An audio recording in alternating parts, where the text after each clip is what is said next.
Good, it's your boy Consistent. We back up on here with another episode of the Kings of Conversation podcast. Shout out to my man Kazzy D who just came. We just had to reboot a couple things. We got a special guest from the Emerald City coming in, Twin Gamer. We're gonna be talking about his reign as a Seattle hip hop artist. Shout out to Superior Streets, man. Did some good work with you. You know what I'm saying? That mic drop was epic. Stay tuned in here, man. I got an episode coming of this Kings of Conversation podcast. I got my man Twin G from Seattle. We're going to be talking about this music, man. You know what I'm saying? It ain't always about me. Sometimes I got to, give other artists their flowers. So shout out to Superior Streets. Make sure y'all check out him and make sure y'all check out the Lustful Libation podcast where you can see more of Superior Streets on there as well. Shout out to Cherries for consistently coming on. Then I'm about to be adding a guest on in a second, so y'all just stay tuned, grab you a snack, come right back. Well, man, we got Twin G all the way from the Emerald City coming in, man. How you doing tonight, man? What's going on with it, man? Man, it's good to have you in here. We definitely got a lot to cover, man. Yeah. In the meantime, between time, can you tell the people what you got going on right now? Shit, right now I'm just working on my last and final album. It's called King of the City.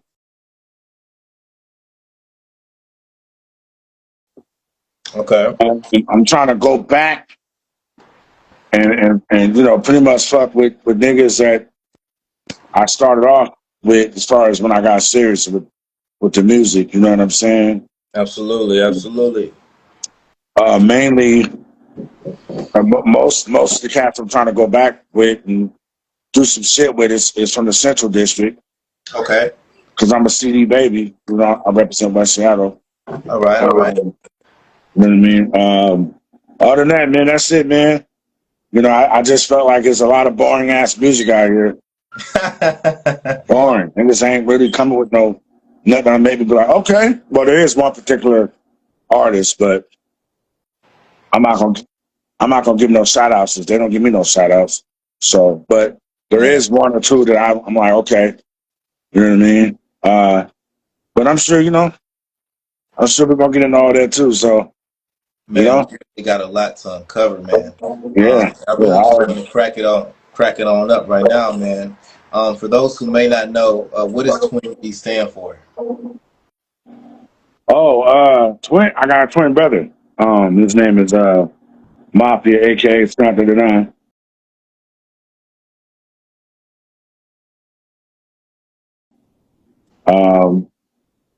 He makes noise out here too. We're vets out here, man. We've been doing this. All these new cats that be out. I understand they can't pay homage to something that they don't know about. You know what I'm saying? So we can blame their parents for that. You know what I'm saying? But but yeah, that's what Twin stands for. My brother Mafia Skunk, he's a producer and he's a lyrical spitter. He's come from the battle rapping era before, the battle raps we see on YouTube now. He was battle rapping way before all that. And the G stands for gamer. It's funny that you mention your brother because recently on Ryan Kroon's podcast, he said a lot of people seen him as like the lyrical rapper and you more like as a street figure. Is there any truth to that? Say it again. I said it's funny that you mentioned him being a lyricist because when he was just on Ryan Kroon's podcast, he mentioned him being known as like more of the backpack rapper and you being like more of like the street figure. Is that true? In my opinion, probably yeah. Okay. But I've never sat back and thought about stuff like that. He got his own way of doing his thing. I got my own way of doing my thing. You know what I'm saying? I rap the way I rap because of where I grew up at. I grew up in the projects. You know what I'm saying? Absolutely. I've been surrounded by gang members all my life, so that's why I get down the way I get down. But my brother he grew up influenced with the backpacker scene and the ghetto children's the sources of labor, huh? Yeah, like battle rappers and more competition. And I didn't really grow up because me and him didn't grow up together, so I didn't grow up in that type of environment. I grew up in a gangbanging environment. You know what I'm saying? And You know what I mean? So our influence was different based on our environment. I mean, Definitely, we definitely gonna get on that, man. And taking it all the way to the Genesis, man. I heard that you weighed 1 pound at birth and was premature. Can you tell us the story and what you learned from those early days? uh, basically my mom wasn't really eating right. People try to say, "Oh, he was a crack baby." Well, crack wasn't around when I was born. So, um, I was a product of that once it came around in the mid '80s. But um, there's not really much I can tell you about that, other than the fact that I was 1 pound, my brother was 2.5 pounds. So That's he's always been bigger than me, probably based on that, on some genetic shit. You know what I mean? right. Um, but uh, I mean, I didn't really ask my mom why. She just told me that's what it was. So you know what I mean? So the only thing I can tell you about that is I've always been smaller than him. You know what I mean? But now it's different. So now I'm the fat one. He's the small one. Yeah, I seen, man. That tripped me out when I seen his weight loss, man. I'm like, man, Man, what's going on? whatever, whatever. I love fried chicken. Fuck that. That's it. He went from skunk to just done enough. Yeah, But yeah, basically. man. Is it true that you were born in the South, or were you relocated to the South after being born in Seattle? I'm not from Seattle. Okay. I'm from Louisiana, Monroe, Louisiana. A lot of my family's down there in Monroe, and by way of Winsboro, Louisiana. They're only like 30 minutes apart like 20, 30 minutes apart from each other, if that. But so I'm not originally from Seattle. I'm originally from Louisiana. So, in my opinion, I think that's where my style comes from. West Coast, but a little bit twisted to the South, as far as my voice and my delivery. You know what I mean? Um, so yeah, to clear that up, I'm not originally from Seattle. Believe it or not, there's a lot of cats that aren't originally from Seattle, but you're a product of what raised you. And Seattle raised me. You feel me? So that's what I represent. I represent Seattle. You know what I'm saying? A lot of cats I went to elementary school with when I got up here, still up doing their thing. They know me. You know what I mean? A lot of cats will tell you, man. When I was a kid, I was quiet. I was a scrawny little skinny kid, and I was quiet. I didn't say too much. You know what I'm saying? Because I'm a Virgo, so I'm a natural thinker. You feel Mm, me? yeah. Yeah. We got Mhm. Jay Lex said, "Hey, Louisiana, where all my family at? Hey, let it be known. Let it be known." Um, I heard that you actually spent time in foster homes growing up. How did these experiences shape you as a man and as an artist? Oh, once the crack era came, my mom lost it. She was caught up in that bullshit. You feel me? So the state took me and my brother in. That's when me and my bro got separated. They tried to keep us together, but it just didn't. We were living and this is where the city area comes, Central District, come in at. We was living in the Central District. Um, we was living in the Central District of Seattle. Uh, by the time we was like 6, well, from the time I was 6, so I was about 8 or 9. My brother ran away when from where we were both at when he was like a little like 7.5, something like that, close to 8. Yeah. But I Hmm. stayed. Yeah. But I stayed. My brother has always been more the my bro's always been the do devil type. Right. He's always been the type to just take a chance. I'm out of here. If I fuck up, whatever. I was always the hesitant one. Like, I don't know, bro. You know what I'm Right. saying? But that's what it boils down to. We got separated when we were like 7.5, close to 8. And I was in and out of foster homes majority of my life. Uh, Yep. I was in the foster home uh, from 5 to about 8, and then from 8 to about 9 or 10. Then I was in foster homes out of the central area at 10 and 11. And then from there, I just got into some trouble and ended up getting sent away. So And when you say sent away, that's when you talk about when you had went to a different part of Seattle or the South. no, I got sent away. Like I got time. Like they sent me Oh to yeah. they sent me. I only did like a month or two in juvie, and then they sent me away to some what they call a juvenile halfway home. But really, it's just a group home. That's all it is. You know what I'm saying? And then and I ended up in a group home in Auburn, Washington, which is about 30, 40 minutes outside of Seattle. And I liked it there because it was co-ed. There were bitches. So, so I liked it. You know what I'm saying? It was bitches. You know what I'm saying? And Absolutely. but then I was only there for about a year, and then I got sent to the Griffin home in Renton, over by Coulon Beach. I was there for about maybe 6, 7 months, and then I just decided to run away. I was done. I was missing my family, you know, and it was just time for me to just go explore and figure my own stuff out. You feel me? By then I was like 12 and a half. And when did music first become serious for you? Was it around the time when you decided to leave? When the what now? When did music first become serious for you? Uh, well, first of all, I was introduced to hip hop when me and my brother was still communicating, even though we didn't stay together when I was like 8 years old. No, yeah, about 8 years old. He introduced me to the Run DMC album. Mm. I can't remember what the name of it was, but it was the Run DMC album. And I would take it home and I would listen to it. And I ain't talking about Walk This Way. I'm talking about before that. I'm talking about uh, We Talk Too Much. What other song they had? It's Like That, and That's the Way It Is. Yeah, old school. I was bumping that over and Yeah. over again. But at that time, the thought of me rapping never would cross my mind. Really, I was just enjoying the rap. I was enjoying the culture, the hip hop. You know what I'm saying?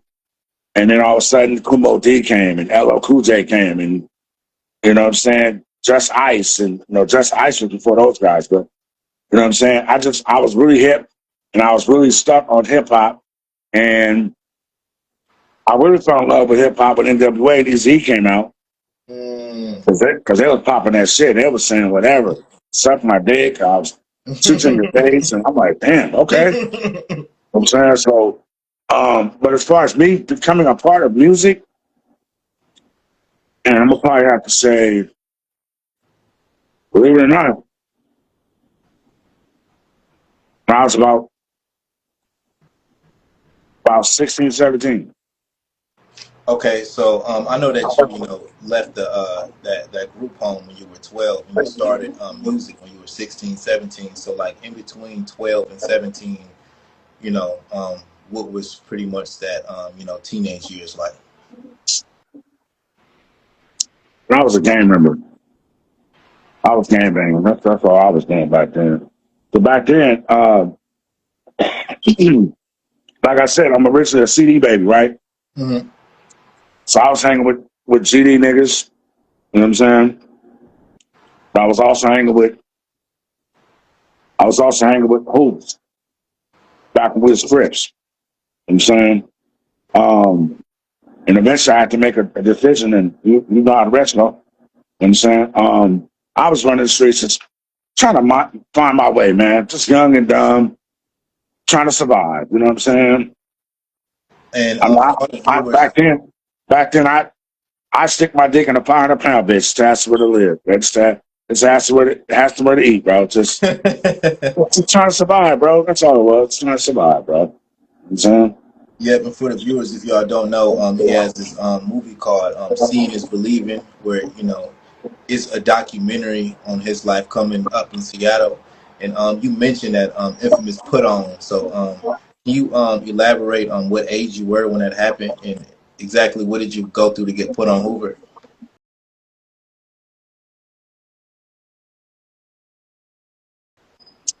Shit. Like you said, it's in a document. It's on YouTube. But I'll go ahead and and go over that again. Uh, I was 17 years old. I was hanging with the homies 2 years prior before that. But like I said, I was also hanging with Central Area GD niggas, do say niggas. You know what I'm saying? Shout out, Mr. Um, Benjamin. yeah, and so I had a decision to make, and I made that decision based off the fact that I felt like uh, the Verge, they was more family. There was always someone knocking at my door, asking if I was okay. Got some money, bro? Come on, I got you. Let's go get something to eat. They pretty much they looked out for me more. Like, you know what I'm saying? You know, whatever I got you some shit they never told on me. I used to steal cars. You know what I'm saying I was a car thief. You know what I'm saying? So, uh, and I was always hanging out with uh, a cat named E-Bone, Big E-Bone. Uh, I want to make that clear, Big E-Bone. There's a couple E-Bones out there, but the E-Bone I'm talking about is my age. He's from the West, not South. Me and him was hanging together tough all the time. You know what I'm saying? And one day, uh, it was August 13th, 1992. He came and picked me up.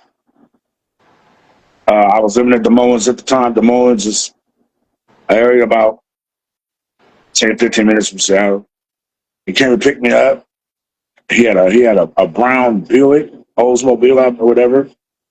And we went to Harley Park, hang with a few homies, bunch of homies I never met. I ain't gonna name drop, but if you was there, nigga, you know what I'm saying? And one thing led to another, just got put on. I didn't even know I was gonna get put on. I got put on. And the one thing that Ebon said to me when I was getting up off the ground was, you know what just happened, right? Turn it back now, just move because I was like, girl, them niggas fucking up. I ain't gonna lie. They whooped my motherfucking ass. Yeah. They whooped my motherfucking ass. They beat it in me. Even if it wasn't in me at that time as a youngster. But yeah, I was August 13th, 1992. Um, and obviously I was having some problems uh, with some cats from the other side. You know what I'm saying? The GD homies, because they felt like I was one of them. You know what I'm saying? Well, you niggas never put me on. And once I moved to West Seattle, all I knew was hoops. You know what I'm saying? And that's the way it is. That's what any nigga, it don't matter where you at. LA, New York, the South don't matter. If you hang with two different types of gang affiliation cats, eventually you're gonna have to choose.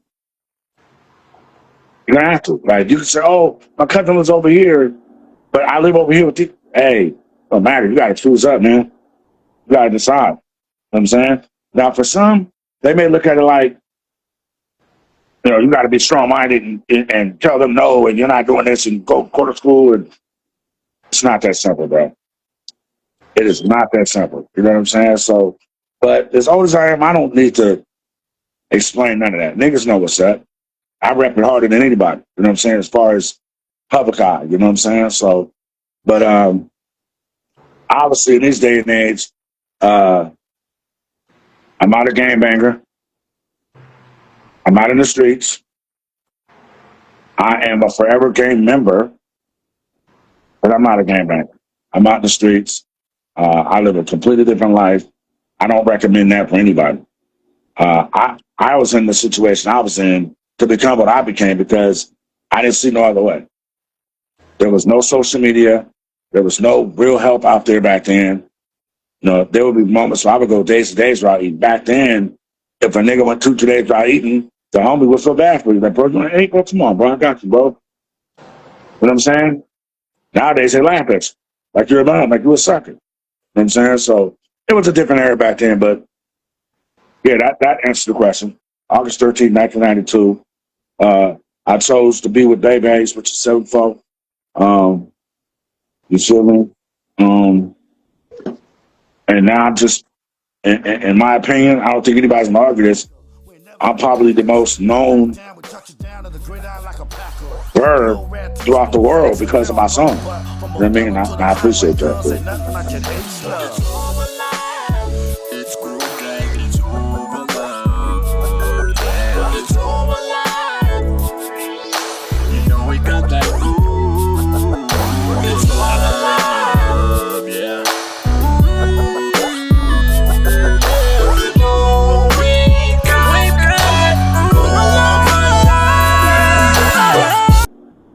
Yeah, that definitely was an iconic song.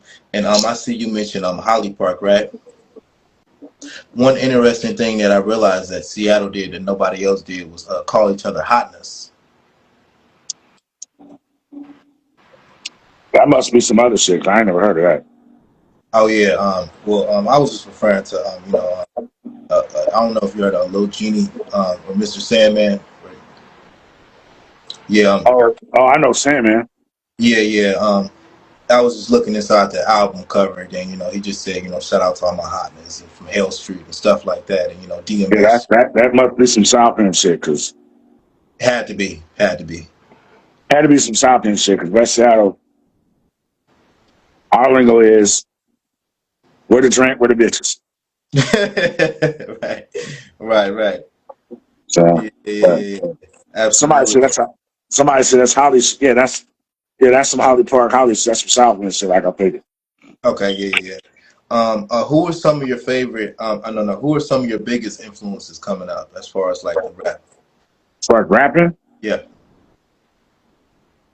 Tebow. Let's make that very clear.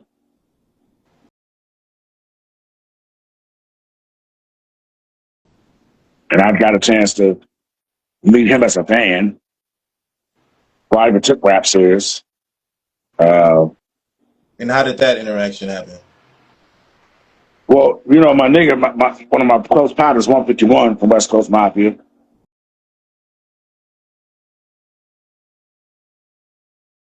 Right. I was able to meet. I was able to interact with Bo through him, but I met Bo on my own as far as like kicking it with him, hanging with him. I really can't remember how I actually met him for the first time, but I know that Bo would come up here and fucking fit a lot, and I'm sure he had a couple bras up here back in the days, Bo. But my first actual interaction with Bo is I came down to Sacramento because I had a show. I ended up getting canceled, so I was bored, and I found out where Bo was where him and his entourage was hanging out at. You know what I'm saying? Mm-hmm. So I went where they was at, and they was all sitting there chilling. And me and Bo was just chopping up for a little bit, and he's known me ever since. I haven't seen him. I haven't actually seen him since the last award show when I won that award for the third time. And he came up to me, "What's up, playing with the award?" So yeah, that's the homie, man. He was my biggest influence. Him, I'll say a little bit of Spice One, 151, of course. My brother, of course. They all have a little trait in them that I take from. And then Jadakiss. Jadakiss is my favorite rapper. Off top, there's no ifs, ands, buts about it. They all have a little influence as far as my flow and how I get in. You know what I'm saying? One rapper that always had some good things to say about you was T Nutty. Huh? One rapper that always had some good things to say about you was T Nutty. Yeah, that's my guy too. Yeah. I can never rap like him. He rap too fast. That's my guy. He rap too fast to me, but that's my guy, man. That's my dude, man.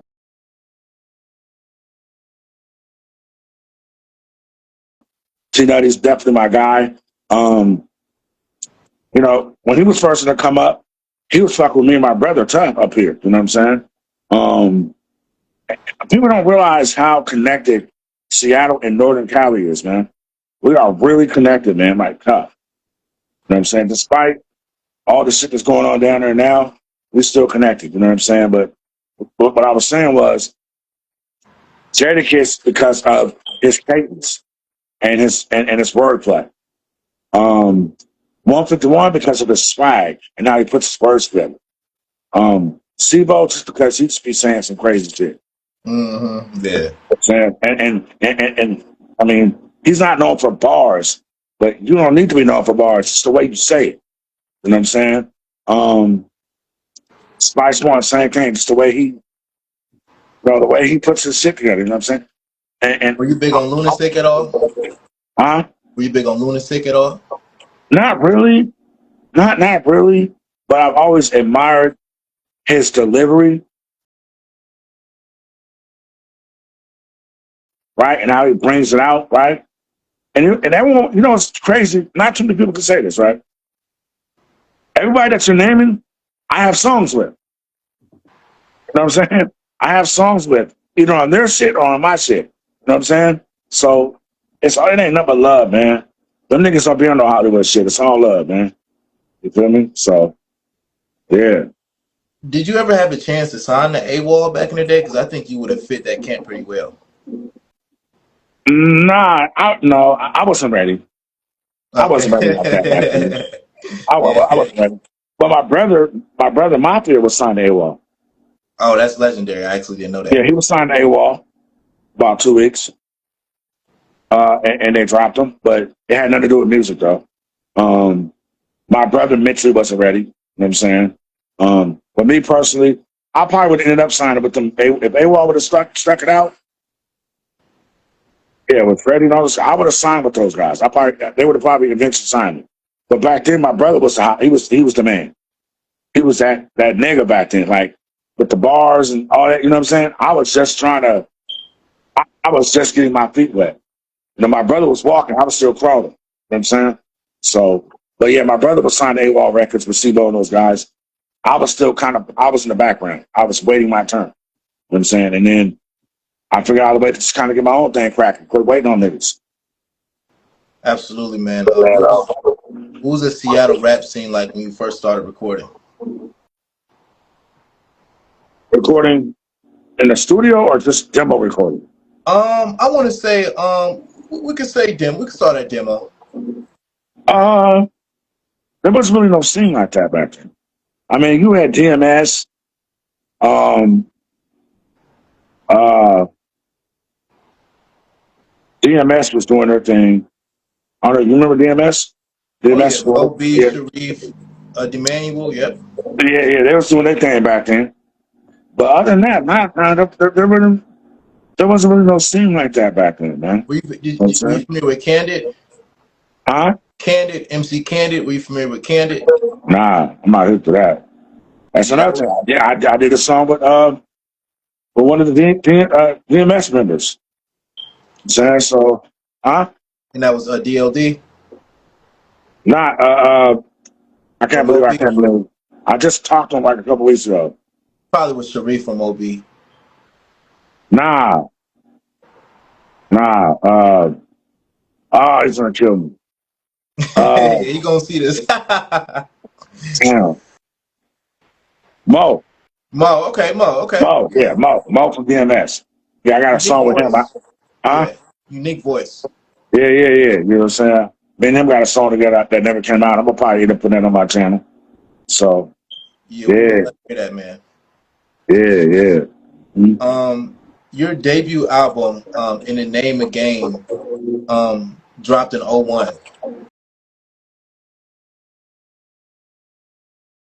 What was the mindset behind that? Well, here's something that people don't realize, and y'all don't be hating. I'm from Seattle. I always have my Starbucks on deck. Absolutely. Don't Um, forget about the taco time. and that too. Um, so people don't realize that album, the album was supposed to drop according to the distributors to Bayside. Bayside fucked over a lot of people. They fucked over me, Killer Tay, um, uh, uh, A lot of cats. Anyway, so got a song with Killer Tay too. Um, so E Dog was on that distribution deal too. He got fucked over too. I got a song with E Dog. Anyway, I heard about that. That album, How Long, never came out, I believe. Or... so when it boils down to that situation,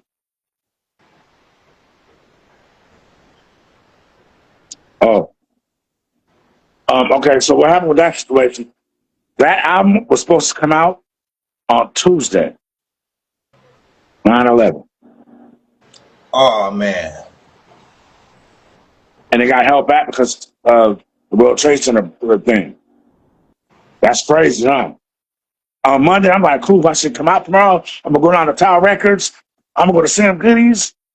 I'm gonna go give me a couple copies. It was like, not so fast, my friend. Hold on.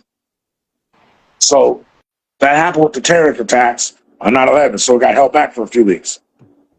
So that was the original. That was the original scheduling for the opera drop, 2001, in the name of game. So it got held back a couple weeks for the terrorist attack, and it came out on 9/25, a few weeks later.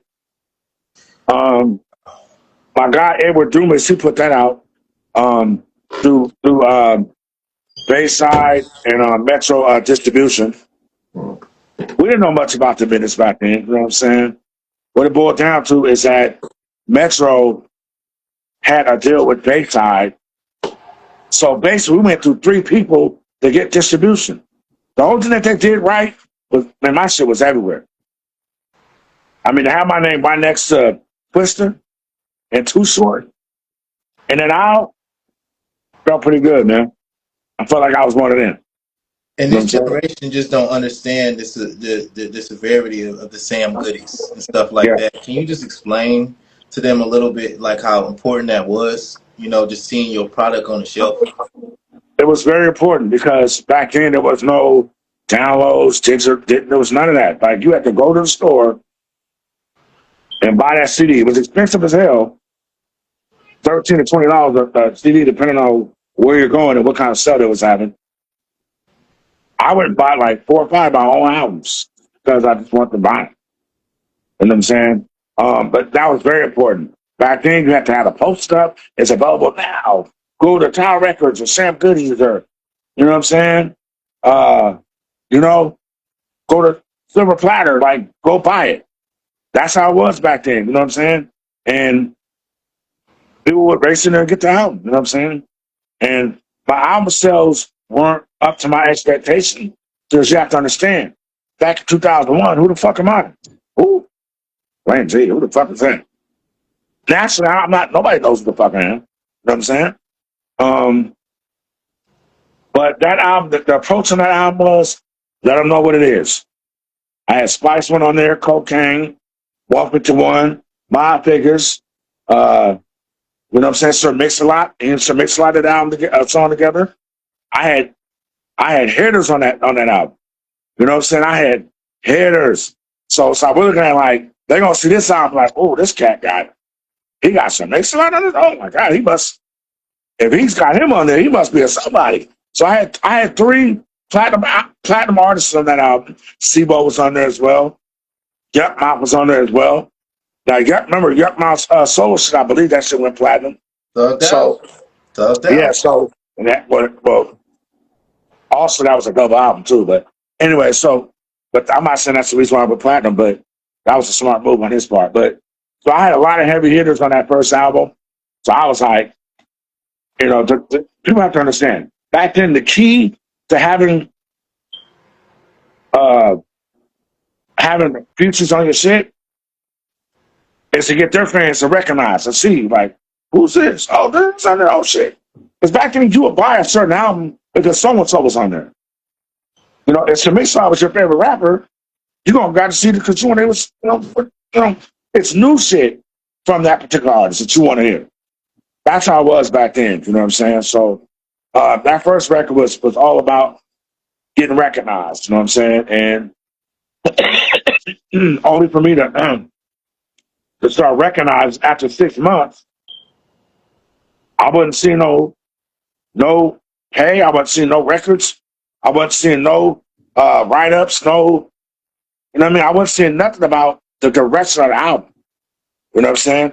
The only thing I knew was it was in every store. Uh, they ordered flyers, they had posters, but you bitch ass niggas wasn't really moving. You weren't really promoting it. You know what I'm saying?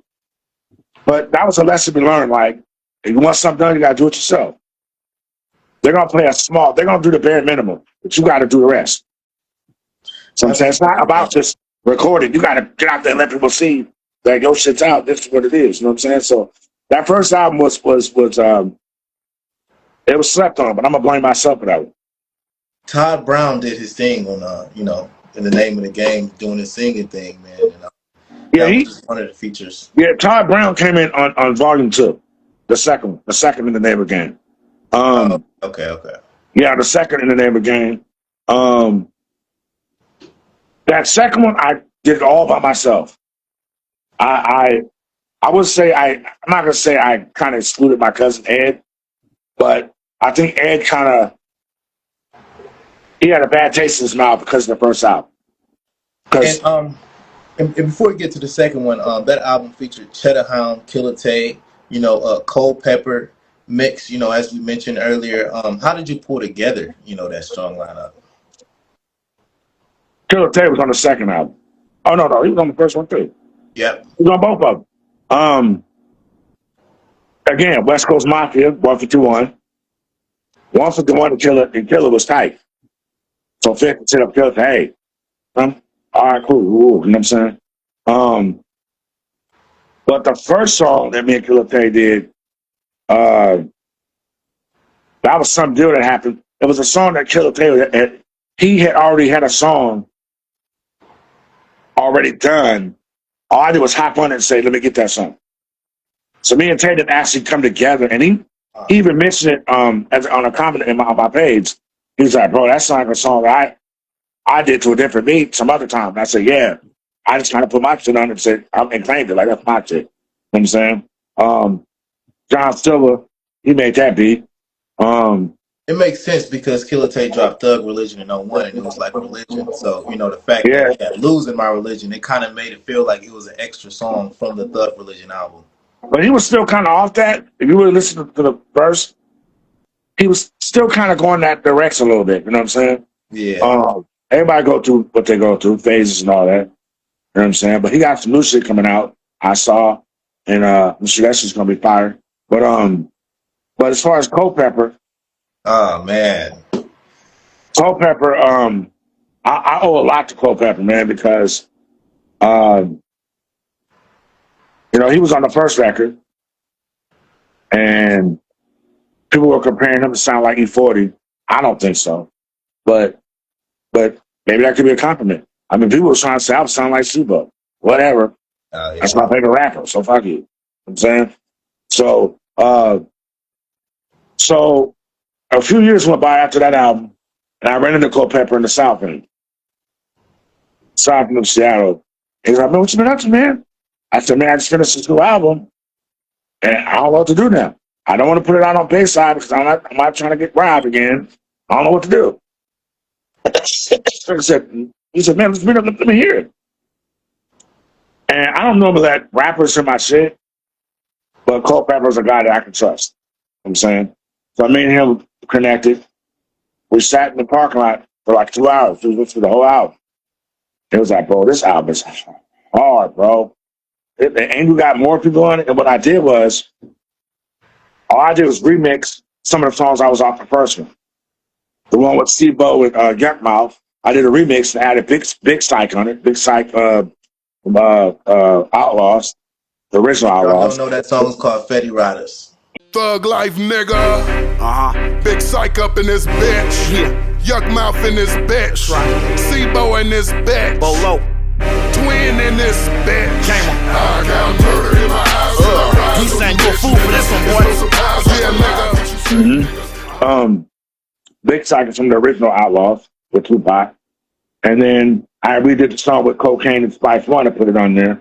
Then I did a new song with 151 and Mac Mall. what was so dope around that time is that people were so impressed off that song I did with Sibo and Yuckmouth. If you did your research, they started putting that song on 3, 4 different compilations. Now, at first I was upset, but then I was like, you know what? Cool, nigga, shit, get my name out there. I ain't tripping because one of the compilations had Butter Lynch and A-Ball and MJG on it. Another compilation had Master P and Mac Dre on it. You know what I'm saying? So I'm like, for my name to be next to them, cool, I ain't tripping. I ain't getting no money, but whatever. You know what I'm saying? So I just felt like people don't realize that my national recognition came a long time ago. I'm not just some new nigga that came out. I've been bumping elbows with the best on for years. And I mean, who else from Seattle, Washington can say that they're on the same album as Mac Dre?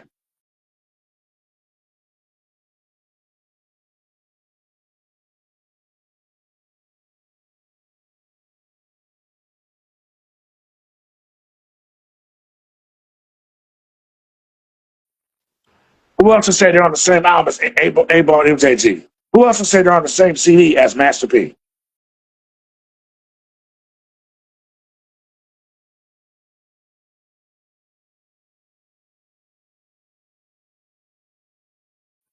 Nobody can. You know what I'm saying? So I'm thankful for that. Even though I didn't get no check for that, but whatever. You know what I'm saying? So the second album was more like, let me redo the first album, but make it better. That was my approach for In the Name of Game Volume 2. And that album really put me on the map.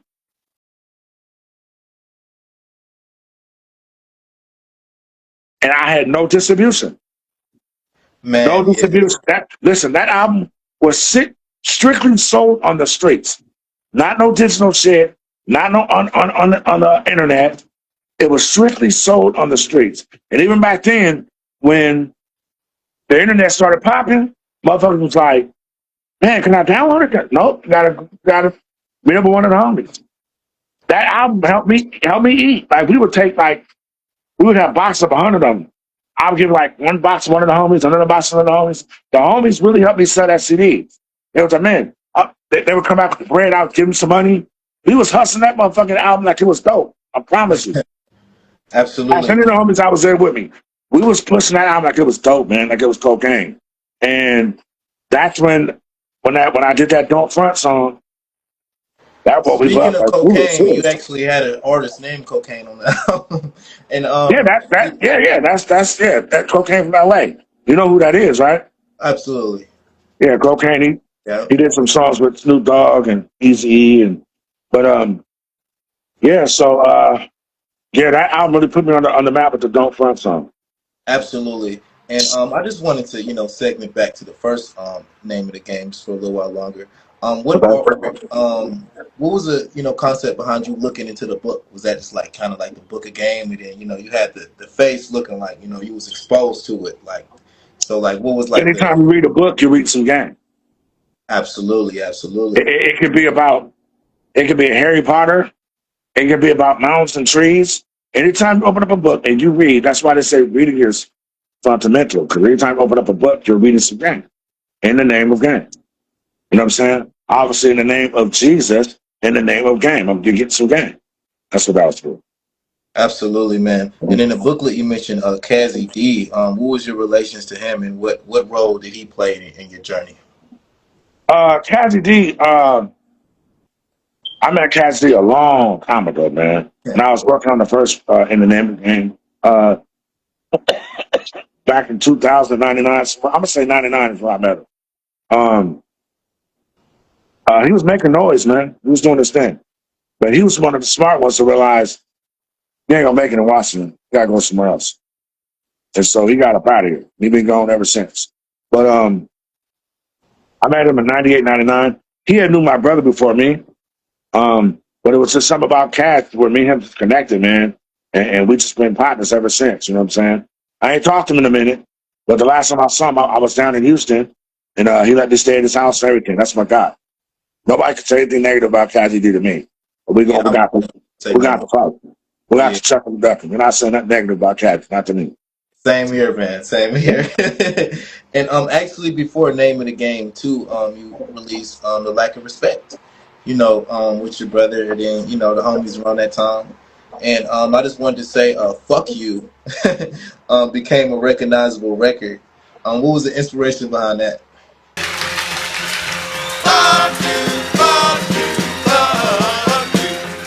Fuck you, fuck you, fuck you. Fuck you, fuck you, fuck you, fuck you, fuck you, fuck you, fuck you. Yeah, niggas know what it is, nigga. Yeah. Cause y'all just some bitch ass niggas. When I draw, better shake the spot. Quick fast. Stick around. I mean, I don't know. You got to talk to the producer that produced that. D-Sane produced that. D-Sane, he's produced a lot of records. People can say whatever they want to say about him, but you cannot take away from the fact that he is a household producer name out here. You know what I'm saying? I mean, you can't take that away from him. He could be a bitch one day and a sucker one day, and I love you, you're my bro the next. However you may feel about him, but you can't take that away from him. He's a legendary recognizing producer, because of how you feel about him, regardless if you get along with him or not. So, but that came from D-Sane, but not Too Sane Productions. You can look him up, Google him. So you can pretty much say that when Yo Gotti did that song with that sample, I know niggas like, man, Lack of Respect did that like 20 years ago.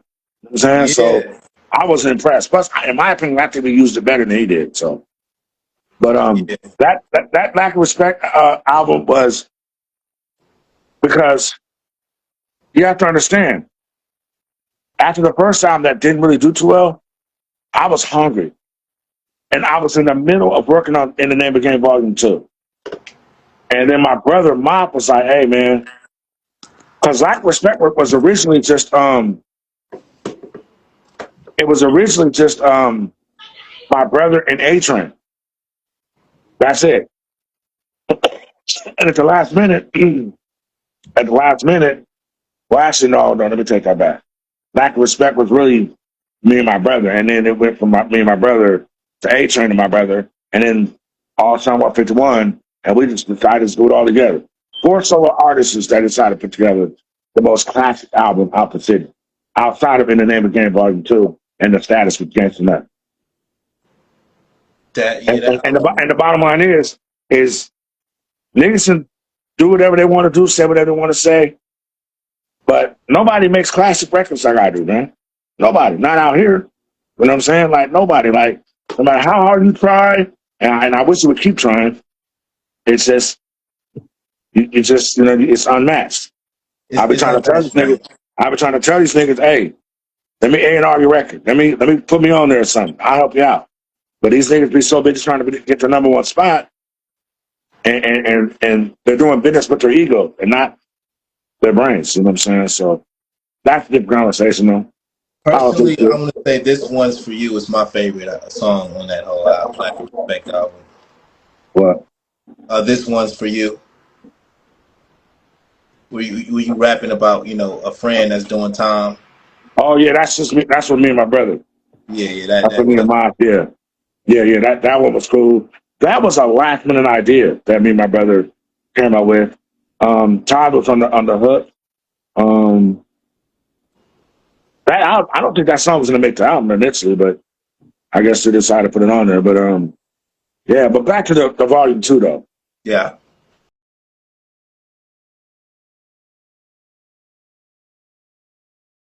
The number one song that hit that off that album was "Don't Front."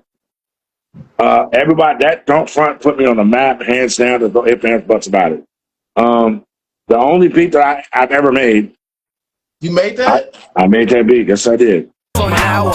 You ever had that pussy in your life that make you fiend? Girl, you ever had the pipe in your life that make you spin your cheese? You ever had the thug fuck that make the pussy cream? Get off that party line, that chat line, and realize it ain't a dream. I know you wanna hit these joints. Don't front, got me sipping on the hypnotic and smoking blunts. My pussy's all wet and ready, got what you want. Whatever's on your mind, I'm ready, cause I won't. I know you wanna fuck tonight, bitch, don't front. I see you sipping on that hypnotic and hitting the blunts. My dick hella hard, get ready, got what you want.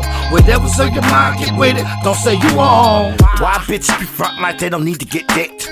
Why niggas be front like they ain't never loved a bitch? We all need a good chick, we all need a certain kind who can be the. And the one that you made just happened to be the one that popped too. Ain't that something? Yeah, don't get it fucked up. If it ain't, if I ain't putting if I'm not making a beat over a sample, I can't make beats for shit. I'm not no hands on. Right. Give me a sample, I'll get the tempo right, and I'll put something over it. But without a sample, I'm not really much of a producer like that. But I'm a hell of an executive producer though. 90% of the shit that I've done, all the albums and group everything I've ever done or been a part of, I had hands on with it. You know what I'm saying? Like all the new shit that's on my channel, I executive all that. You know what I'm saying? I tell people I DJ Khaled all that. You know what I'm saying? So yeah, but in the name of the game, Volume 2, the Talk Front song, that song really put me on the map. I started getting booked for shows and yeah. And the rest of That the history. video was controversial, wasn't it? Huh? That video was controversial, wasn't it? But to be honest with you, I try to make all my videos controversial. I want them to talk about it. I'm not the nigga that's gonna sit there and just. Well, I've done it once, but that's about it. I don't like videos where you just sit there and rap the humble experience. That's that cliche. That's that same old bullshit. I'm gonna do something to make a motherfucker say, "Did you see that shit? Go see it right now. Go watch it. That nigga's crazy." I like to do videos that make niggas talk. Like that's why I did that. That's why I did the. And people thought I was fucking her, but I wasn't. You know what I'm saying? Okay, I thought that for the No, longest, twin. no. It's all about camera work, bro. It's all about camera work. I mean, I did, just not on the video. Anyway, yeah. There So you have it. yeah, so yeah. But in that video, we weren't doing anything. You know what I'm saying? And then we'll get into that when you ask about the I Should Be Live album. But anyway, so yeah, I just try to do the shock shit. The The Twin shock G thing is what I tattoo was do. real though, right? Huh? The Twin G tattoo was real, right? Oh yeah, definitely. That tripped me out too. I'm Yeah, like, well, man. at that time, that was my bitch at that time. Okay. My bitch at that time. You know what I'm saying? You know, way back, long time ago, way back. You know what I'm saying? But yeah, but that was my lady at that time. You know what I'm saying? Yeah, so yeah, I've been out here making Key noise for a Loom long on time, there bro. turning Huh? up with you. You had Key Loom on there turning up with you. T. Loon just happened to be with me. He just happened to be there. I'm like, we about to go do a video. He's like, a video? I said, well, come on, Kai. Where we gonna shoot at, Kai? Right over here. And he just said, man, T. Loon is one of my close partners, man. T. Loon, that's my guy. I just was having a long conversation with him last night. T. Loon, man. Go Google him. T. Loon. Absolutely. What do you remember most from that shoot? Good question. A lot of bitches. I mean, a lot of women. But other than that, I mean, that was a video that was like uh uh what's the word I'm looking for? There was a lot of on the fly type, if that makes sense. Like on the fly. Like, we didn't have Yeah. no plan. It was just let's do that. So it's like that video was on the fly. So you may not be able to tell based on the editing, but that video was really on the fly, man. Like, okay, let's do this. And I just so happened to have a room. I thought I was getting a room with a hot tub, but it didn't work out that way. But a lot of chats was there. So, Q Loom was there. A couple of homies was there. There was some Mexican chat that I didn't even know he was there.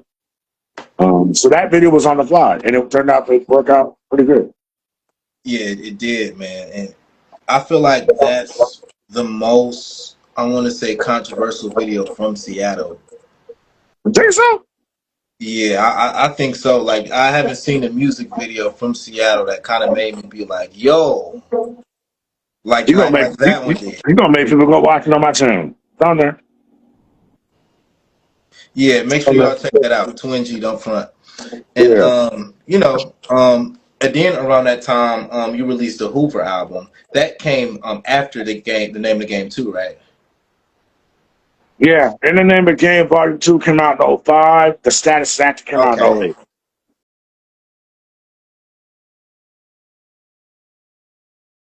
Oh, wait. Okay. The one thing I'm known for is I take my sweet time with my albums, bro. I don't be trying to rush my shit. Like right now, my new last record I'm working on, um, I I do 40 songs and pick 20. That's why I be having so many extra songs that no one's heard because I do 40 songs and I pick 20. I have about three first songs that me and Gangsta Nut did that no one's heard. I got two, three songs, no, 4 or 5 songs that me and A Train did that no one heard.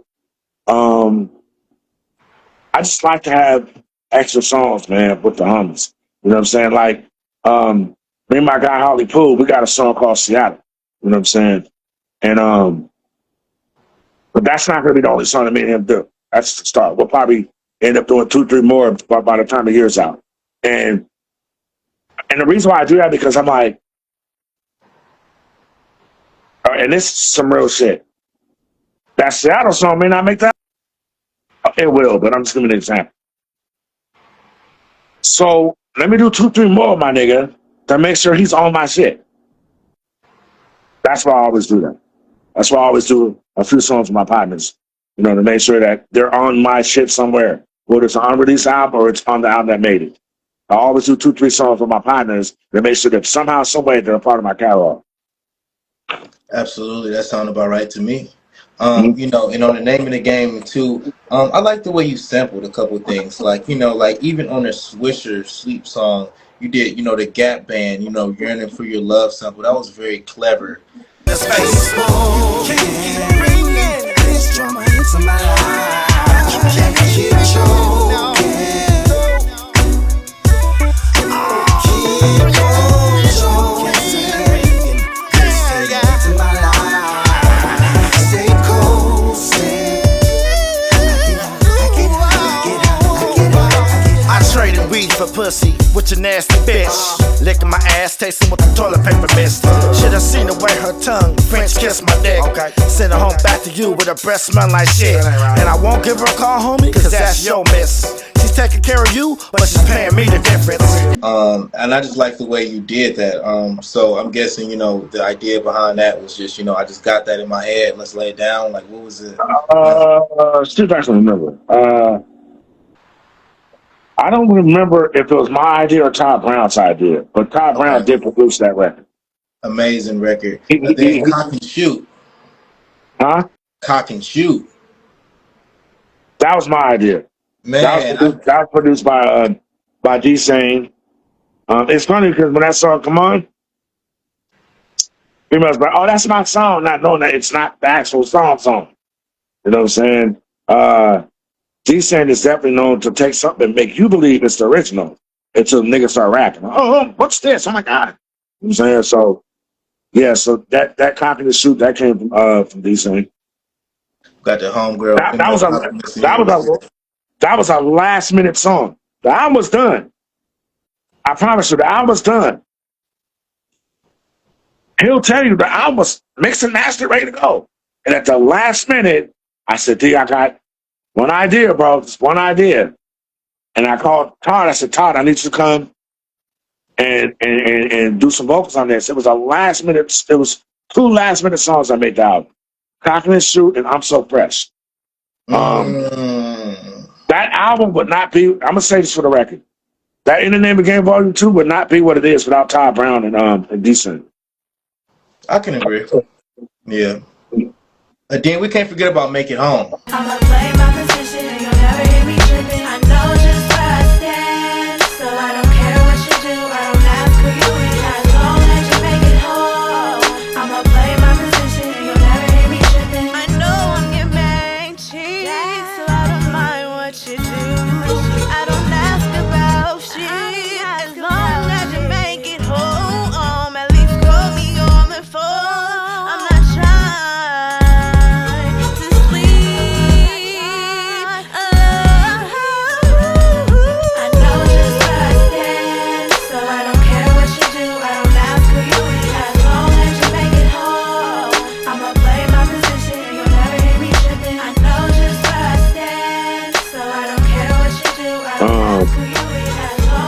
So my brother made that. My brother has been a part of every album I've ever put out as far as production.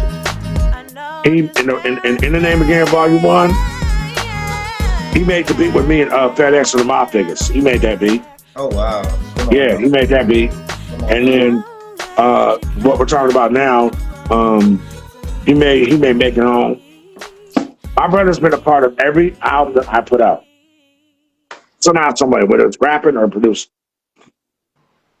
Hey, family love, man. Family love. Your collab with Gangsta Nut, you know,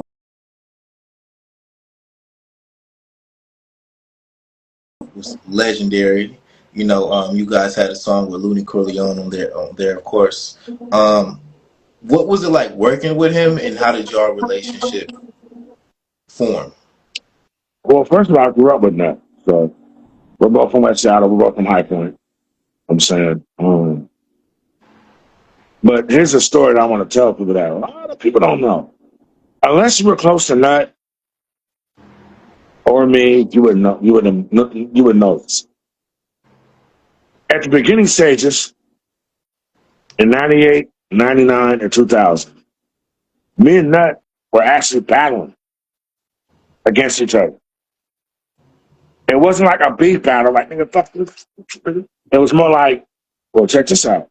Well, nigga, check this out. I got something better than that. Check this out. It was a positive battle. Like, it wasn't no, that's my nigga, that's my brother. Like, you know what I'm saying? If you go back and listen to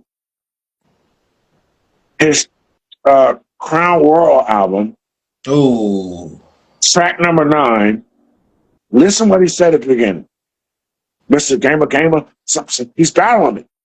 So we were going back and forth. A lot of people don't realize that. And one of the reasons why a lot of people don't realize that, because we didn't want the homies to get, confused and trying to pick sides, and because it wasn't like that. It was hip hop. It wasn't, that's my nigga, that's my brother. Like, you know what I'm saying? So the point of me bringing that up is, one of the reasons why we both decided to do an album together is to close the gap on that.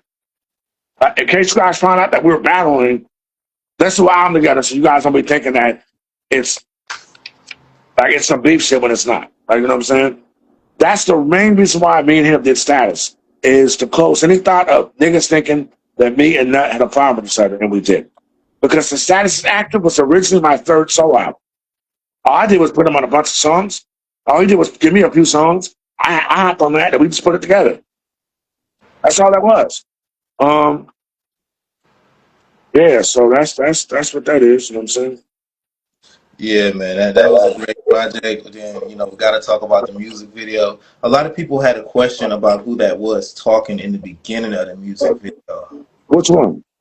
In the Does the Hood Love Me? It's like a segment of someone talking in like a bowling alley or a club. It seems like, and then it cuts to the music. That was Peanut. That was Big OG Peanut. The song was done for him. He's the reason why Hoover's got up in Seattle in the first place. We called him. We consider him. We considered him our president. Like, he was our guy. You know what I'm saying? Because of him being in and out of the pen, he's responsible on why Verse is up here in the first place. You know what I'm saying? That was my nigga. Like, it's nothing like getting support from the big homie. Like the nigga. Like, you know what I'm saying? And he showed me so much love and support, bro. I miss him, man. I really do. He gave me so much love and advice. Like, twin, just keep doing your thing, man. Fuck these niggas, man. Just do your thing, man. He gave me so much advice, man. I miss him to death, man. My nigga Peanut, man. R.I.P., man. Definitely. Condolences. Yeah. You also released a charity project. And, you know, speaking of Hoover, you know, you had Groovin' on the Highway. Run on Rainier where the enemies wanna get some. Every time we war, bitch, niggas they get rattled. And when they catch the shell, they go and tell they love the title.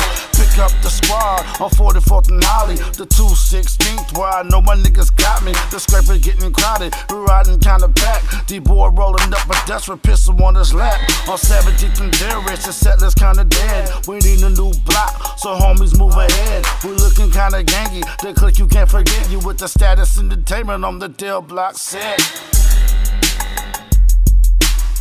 grooving on the highway. We grooving on the highway. Squad up. We grooving on the highway. That was a legendary song where you sampled the of course Posse on Broadway. Now that was made by D-Sane. It was not sampled. It was remade. It was replayed and remade. Because I didn't talk to Sir Mix-a-Lot about this. I don't want to hear his mouth.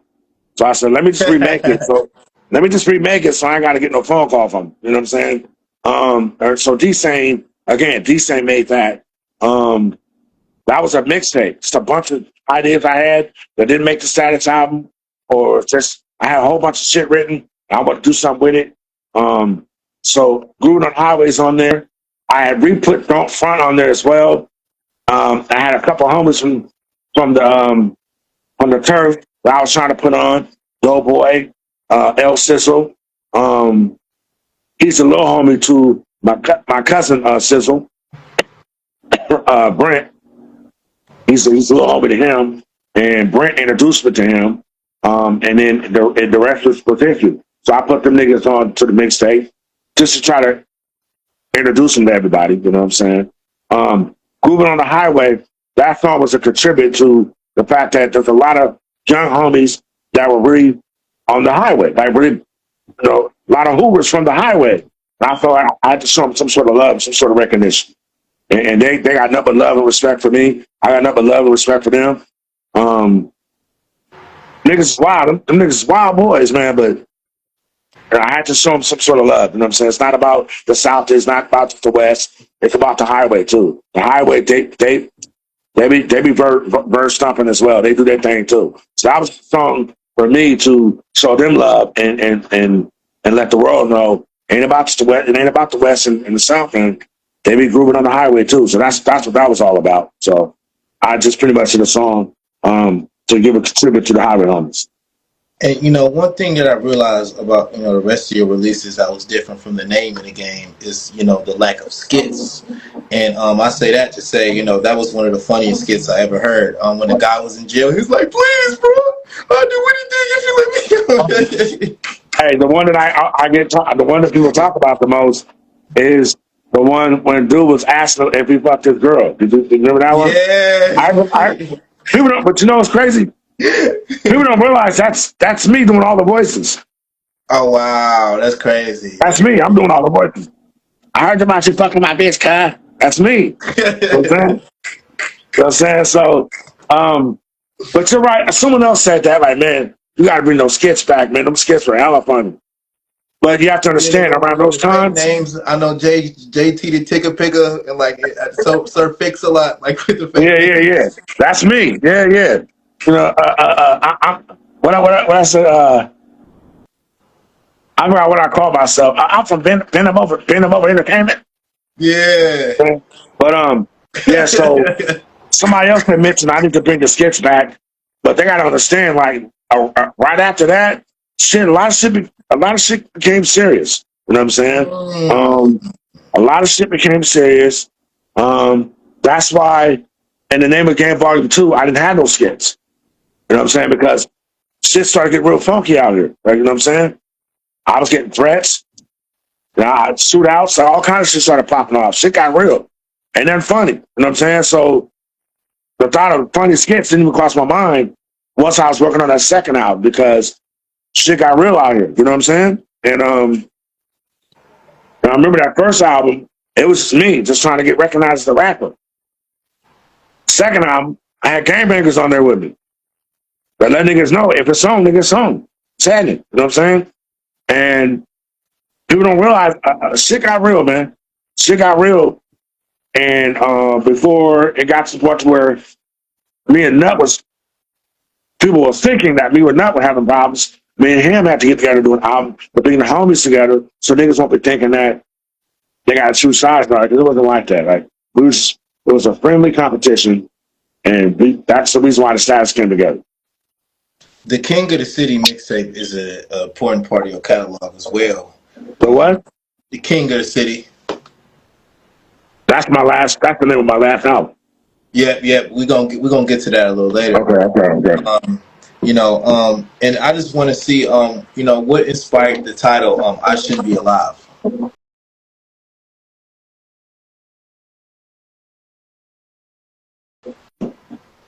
Since I was getting threats, niggas are threatening me. And then when I see you, I'm a woo.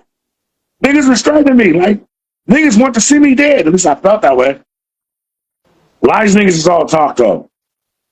I see these niggas, they act like they don't see me. You know what I'm saying? Niggas talking to me like I ain't prepared. You know what I mean? Like, you know what I mean? Like, I'm not prepared. Really?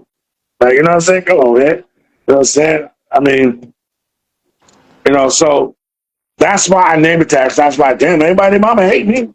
I shouldn't even be here. I should be dead already. I really felt that way. And that's why I moved the way I move nowadays, because as respected as I am in this city, I'm still paranoid. I walk around with a paranoid mentality. You know what I'm saying? There be moments where I want to pump my own gas. I make the bitch pump gas. Or one of my kids, hey, pump that. I'm going to stay behind this window, tinted windows. Like Boosie said, like, was it Boosie? Yeah, it ain't. Yeah. It's scary. It's smart. Mm-hmm. You know what I'm saying? So yeah, that's why I call that's why I call that album I Shouldn't Be Alive, because I'm like, damn, so many niggas want to kill me. How am I even still here? Something that stood out to me is when you said I'm in the hood having a shootout with a old classmate. Yeah. That kind of tripped me out a little bit, man. Yeah, real shit. That's real life, real shit. You know what I'm saying? Real shit. You know what I'm saying? People just think I just be rapping. This life is dangerous out here, man. You know what I'm saying? But like I said earlier, I'm not in the streets no more. I'm not with the gangbang shit no more. I'm an old nigga. I'm an old cat now. So when I rap, it's what it was, what it used to be. It ain't what it is now. That's what made it sound so crisp, though, because you was actually involved in it. Well, when I mentioned that, it actually happened. Yeah. But it's everything I talk about is always old shit. I'm always, to me, it's always what it was versus what it is. I would never rap about what it is now. Like I said, one of my new songs. But I said, keep your shit discreet. But I say, keep your shit discreet. Ain't what I say? I said, keep your calls discreet and trying to educate the police. You know what I'm saying? Like now I'm back to my just spitting gang shit. Like, you know what I'm saying? Like one of my new songs called Fat Nigga. I said, I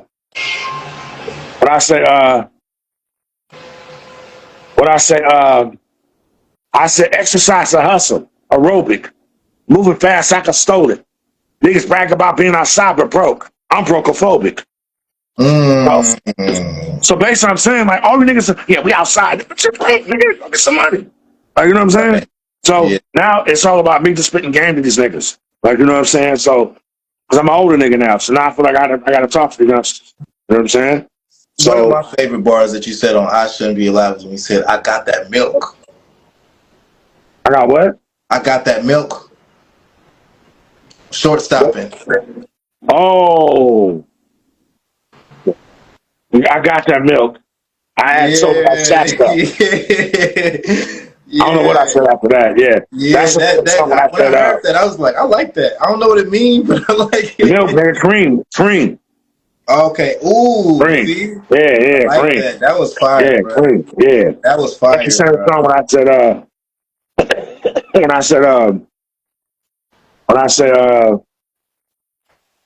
I said, it'll come to me. It said something about I was trying to bar it up on that song.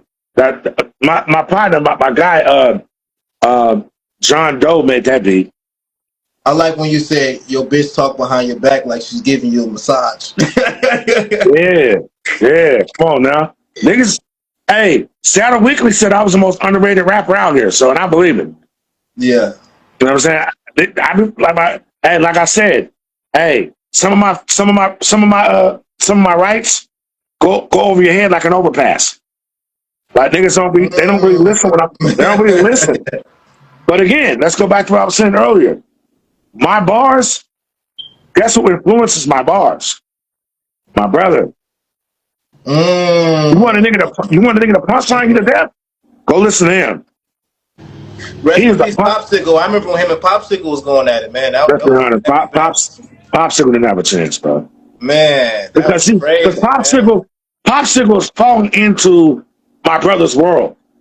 Mm. Like, bro, you're falling into my brother's world, bro. Like, you don't want to do that, bro.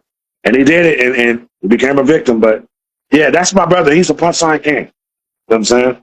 So I kind of take from his that DNA, like, you know what I'm saying? I kind of take from that, and don't get it twisted. Sometimes I have songs that are simple, and I'm not saying too much. And then I have songs where I'm just like giving it to him. You know what I'm saying? Yeah. Absolutely, man. Absolutely. And you pretty much discussed, where you were mentally and spiritually around the time I Shouldn't Be Alive drop. You was receiving a lot of threats and Yep. all that. But when you spent time coaching youth football, that's more recently, right? Yep. Okay, so we're gonna get on that a little later. What lessons from life, music, and the streets do you try to pass on to the younger generation? There's no future in the streets. Mm. I'll give you three things: a court date, a jail cell, and a casket. Take a pick. That's what I said. I felt that. There is no in between. Take a pick. If you want to be out here ripping and running the streets, beating on some gangbang shit, just get prepared for a court date, a jail cell, or death. Bottom line. Yeah, and that's actually coming from somebody who actually really was in that life. So I definitely Exactly. And let's talk about the headline. In the feature, man. Headliner and legend. Headliner and a legend. My bad.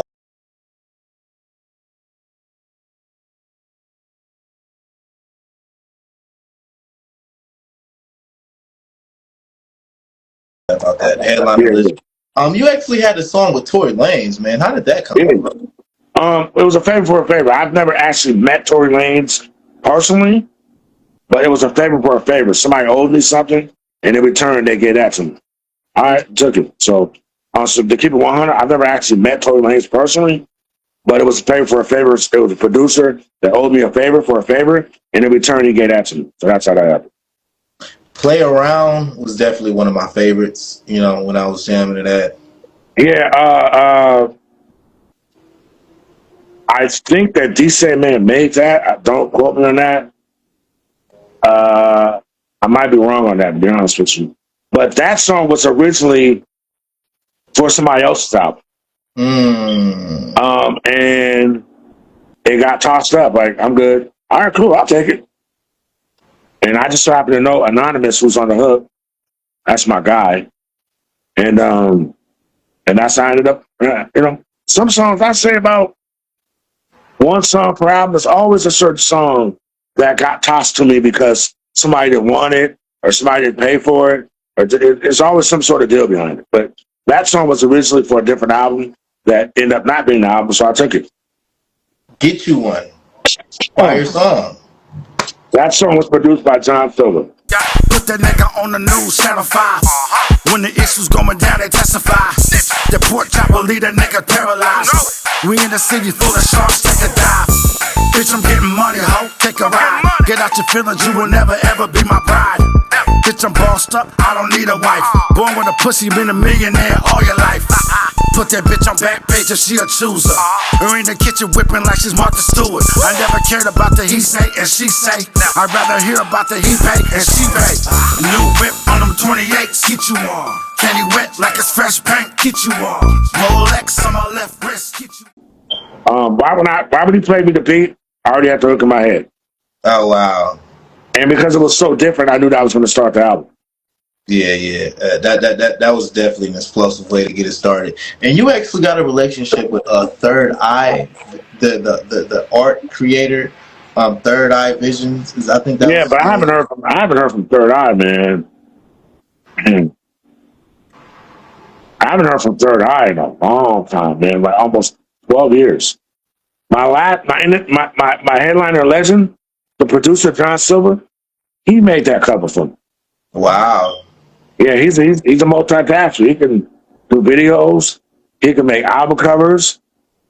A great producer. He's produced the best. E40, Killer Tay, Keisha Cole.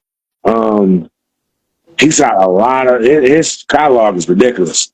So yeah, so John Silver actually made that cover for me for that Headliner Legend album. Yeah, and another thing about that, I feel like you and Tiffany Wilson got good chemistry. Like no matter what song y'all on, it's gonna be a banger. It's just I feel like y'all could have did a joint album actually. Yeah, man, she's always been dope ever since back in the days, man. Remember now, she was on she was on 151's first album. West Coast, Thug It Up. This is our life we live. Yeah, she's been around for a long time, and her voice is like nobody else's. I haven't seen her in a while. Last time I tried to get her on a song, she didn't approve what the words were. So, but it's all love. I get it. You know what I'm saying? But yeah, Tiffany's been around for a while, man. She's definitely making a name for herself out here. Yeah, and just to go back to I Shouldn't Be Alive. You made a very emotional song about you forgiving your mother.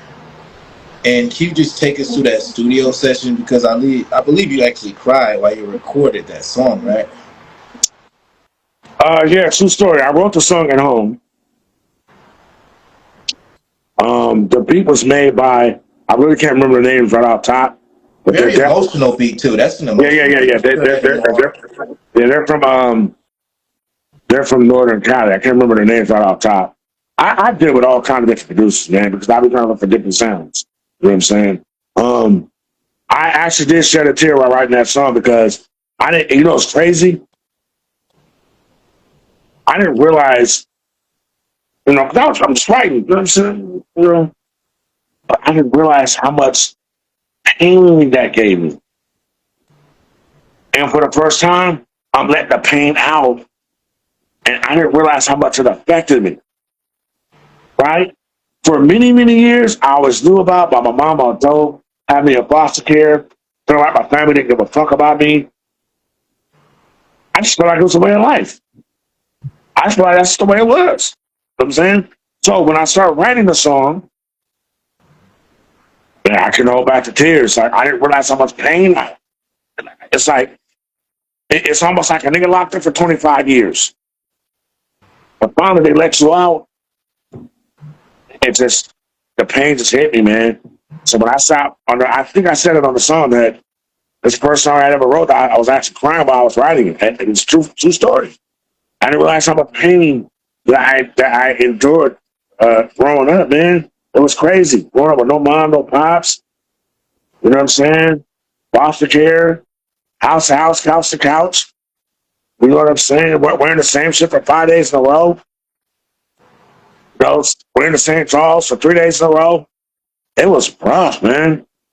That's why I be telling my kids, you little motherfuckers got it so easy. I had no mom or dad to call to say, hey mom, can you, hey pop, I didn't have it like that. Who the fuck was I called? You know what I'm saying? So, but at the end of the day, all that made me who I am today. So, You feel like it was therapeutic for you? Like after you got done, you kind of was able to feel some type of clarity after writing and releasing that and let say it go? again? You feel like you was able to let go after, releasing that? Did it give you a little clarity after you shed the tears? Did you feel The better? truth is, I couldn't even listen to the song. Whenever the song came on, I just skipped it. I couldn't listen to it. Because every time I listened to it, it would make me emotional. You know what I'm saying? I finally started being able to. I finally started being able to listen to the song probably a year later, because that same year that album came out, me, my mom, my auntie, and my brother, we went back home to Louisiana for the family reunion. In the midst of that family reunion, on the way back driving back to Dallas, me and my brother started asking questions to our mom about how we grew up, and then she kind of broke it all down. So based on that it was out there now, and I know why it was the way I was, why it was the way it was growing up, and why me and my brother was separated, all that. Once my mom, out of her own mouth, told us why, I felt okay after that. Now I can listen to some of it because now I know what's happening. Feel me? Right. She said, "Why you shaking your head, man? He's saying some real stuff, man. I'm just processing. You know what I'm saying? Um, and yeah, man, that's very deep. And you know, you don't perform a lot. You know what I'm saying? Is that by choice, family? What's the reason why you don't perform a lot? I got it. That's a two-part question or answer. First of all, nobody books me. And I think the reason why nobody books me, because it's been proven that a bunch of gang members are going to show up. A bunch of hoovers are going to show up, and they don't want no problems because niggas don't know how to act.